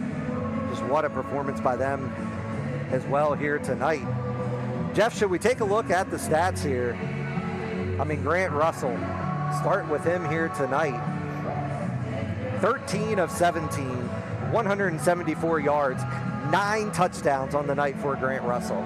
Just unbelievable performance by Grant Russell out here tonight. You thought he did really well last time we were at home, but boy, he just breaks that with this performance out here tonight. And just some of the throws were just unbelievable. The one over here in the corner where he threw off a defender, threw another one, and just threw it across his body and found Thomas Cobb, in the end zone here. Just unbelievable game by him. Just the receiving core, spreading it around, getting everybody around. Defensively, Coach G has to be excited after this performance. Absolutely, indeed. How about Ron Brown? He touches the ball 4 times on offense. 3 of those end up in the end zone. He was a perfect 2 for 2 on the night for 76 yards, 2 touchdowns through the air. Also had the 1 reception for 17 yards and a touchdown. Ron Brown making the most of his opportunity and just looking phenomenal out there tonight for the Miners. Absolutely. It was nice to see him throw a couple long balls down the field and really get that arm working, and he did, and threw 2 nice touchdowns and scored a touchdown receiving on his own. So just a great game by Ron Brown. Really breakout game for him. And the only time he didn't score, it was still a 9-yard run. So, that's pretty good if you're keeping tally at home. Charles Westbrook, 6 carries, 53 yards, and 2 touchdowns here tonight. Once again, another one that just made the most of his opportunity. Every time the ball got in his hands, he made something happen out there. It was nice to see him get into the end zone. His hard work has paid off. He had a couple decent runs here that started the season, but tonight he really broke off 2 really good runs. He had the long one and then the powerful run here to find his way into the end zone on the other side. So just a great game out of Westbrook here tonight, and just some of the stuff that we've seen him do at West Liberty. Jeremiah Flores, the Central State product, he hits the century mark tonight in receiving. 6 receptions, 110 yards, and 5 touchdowns for Jeremiah Flores. just Flores continuing to do what he does and put the ball in the end zone. I mean, it's just unbelievable start for him, somebody that just graduated last year. Isaiah Robinson, 3 receptions for 60 yards and 2 touchdowns, the West Liberty product. I mean, he had a cup of coffee with the Rapid City Marshals, makes his way back here to Wheeling. I mean, obviously a local flavor being from Washington, Pennsylvania.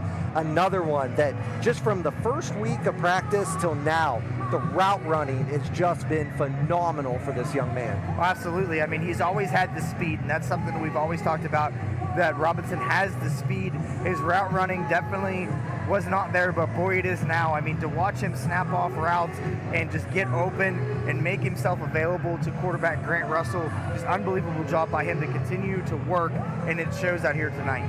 Andre Thomas Cobb, 3 receptions, 55 yards, and every time he touched the ball, he ended up into the end zone. The hat trick on the night for Andre Thomas Cobb. Ron Brown, the 1 reception for 17 yards and a touchdown. And Big Joel Zellum getting into the game there, 1 reception for 8 yards. So obviously a great performance by Thomas Cobb. We mentioned Ron Brown earlier. Joel Zellum getting the catch. How about the play in the trenches on both sides? Look at the offensive side. Grant Russell, Ron Brown, all the time in the world. And then you look over on the other side, and I mean, just no time for Woodard. The defensive line, the linebacking core, just in his face all night. Absolutely, just a great job. And we've mentioned it multiple times. Games are won and lost in the trenches. And it just goes to show you tonight, offensive and defensive line stepped it up for the Miners here tonight.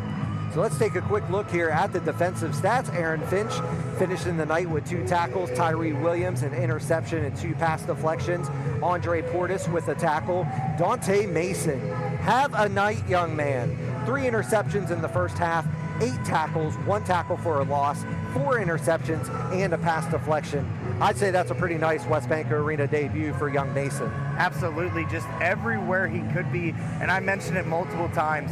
Just him being able to play that field corner position, unbelievable. I mean, he can lock you up at the line. He can bait a quarterback. He showed tonight that he is going to be an impact player for these Wheeling Miners.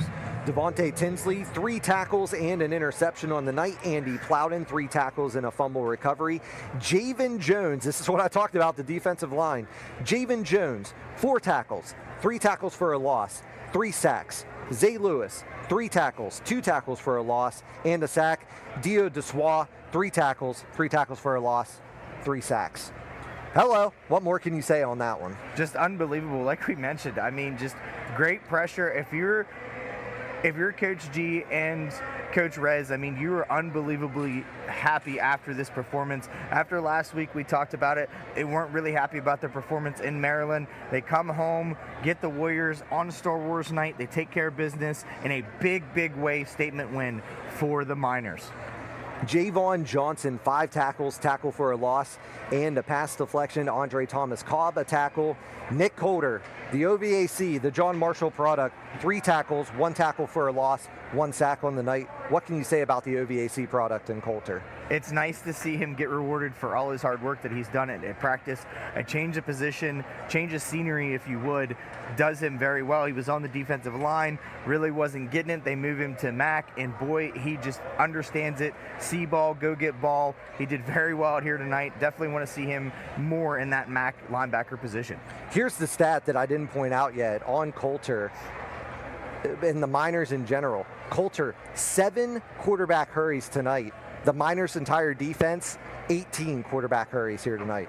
I mean, what's that just tell you? I mean, unbelievable. I mean, that's why you have all the interceptions that you do. It's because the quarterback doesn't have time. He doesn't have the time to make decisions. A defensive line came up big, and the defensive backfield just really reaped the rewards there of the defensive line. Special teams, they're special for a reason. Anthony Swiss Army Knife Prevost, 2 tackles on the night, and also just a phenomenal job in the kicking game. Had a little bit of a struggle there at the start, was able to adjust, getting him through the uprights. What more can you say about Anthony Prevost? Just a great weapon to have. We really got to see him do some different things in the kicking game here tonight. Just, swiv kick, onside kicks, do whatever, put the ball wherever he wanted to. He pointed, he said, I want to put the ball down here, and he did. I mean, it was just unbelievable game by him, and also he can make tackles on the backside like you mentioned. I mean, returners think, oh, well, I've got the kicker. No, that's not a normal kicker. Absolutely. I mean, everybody, just a fantastic performance here tonight. Jeff, We're going to hand out 3 stars of the game. Do you know what all 3? And this is in no order, folks. This is in no order whatsoever. And like I said, you could give it to every player in a Star Wars jersey out there tonight. But you ready for this one? Like I said, no specific order. Let's go on offense first. Let's start. Jeremiah Flores, 5 receiving touchdowns on the night, 110 yards on 6 catches. Unbelievable performance by him. He has 3 the last time we were here at home. He ups that ante and gets 5. Just a great game, great route running, finds himself wide open in the end zone multiple times. Just a great job by Flores. 9 touchdowns on the night through the air from quarterback Grant Russell. He also gets one of our co-players of the game. And what more can you say about Grant? But let's go back to that play that he was extremely under pressure and then threads the needle for the touchdown. Absolutely. I mean, he throws off a defender, throws across his body, finds him in the end zone. And, I mean, the play that we didn't talk about is the one where he tried to flip over a defender here and try to find himself in the end zone. I mean, Grant is a competitor. He doesn't care what the score is. It doesn't matter to him. He wants to put the ball in the end zone every time he has it in his hand. Either he's throwing it or he's running himself. So just a great competitor in Grant Russell. And then on defense, player of the game, Dante Mason, 8 total tackles, 1 of those going for a loss, 4 interceptions, and a pass deflection. I mean, I've said it all night. I sound like a broken record, but welcome to the team, Dante Mason. What a pickup there from the Steel City Stampede. Absolutely. It's somebody that me and Coach Mont were talking about at practice. He said, I'm not going to lie to you. He said he's the best cover corner I have seen in a long time, and he did not lie. I mean, Coach G knows his football, and man, Mason really showed it out here tonight, just every way he could, making deflections, making interceptions. I mean, just a great weapon is Mason, and I'm glad to have him on the team, that's for sure. Absolutely, indeed. We couldn't do it without the players and the coaching staff on the field. We couldn't do it without you, the fans. And of course, 1JB Media. Want to give a special thanks to John Casera and their entire team for making this broadcast special and making this broadcast happen. But like I said, we can't do it without you guys, the fans. Thank you so much for tuning in here tonight, whether you're a Maryland Warriors fan, Wheeling Miners, or just a fan of arena football in general. We want to thank you, Jamarcus Webster, for all the feedback that we got from him. Jeff, I want to give you an opportunity to give final thoughts before I thank you for tonight's broadcast. Just a great game, front to back, back to front here for the Miners. An 88-20 victory at home is just a great sight to see, and they get that bad taste out of their mouth from last week. They thought they could do more in that game. They really showed it here tonight. Absolutely indeed. Jeff, special thanks to you. Once again, special thanks to all you fans. We hope you enjoyed tonight's broadcast. We were able to clean up a lot from week 1. We hope you'll continue to come back and enjoy these broadcasts as well. And once again, folks, we do not know exactly when the next game will be at WesBanco Arena. More than likely it is going to be next Sunday, but like I said, don't quote us on that. Stay tuned to the Wheeling Miners Facebook page, and all the details for the game next weekend will come into fruition. It'll be opponent, time, and date, and we will be live right back here on YouTube. Your final score here from WesBanco Arena, the Wheeling Miners escape with an 88-20 victory over the Maryland Warriors. For Jeffrey Blumenauer, I'm Chris Thoburn. Thank you so much for tuning in here tonight. You've been listening to Wheeling Miners Football.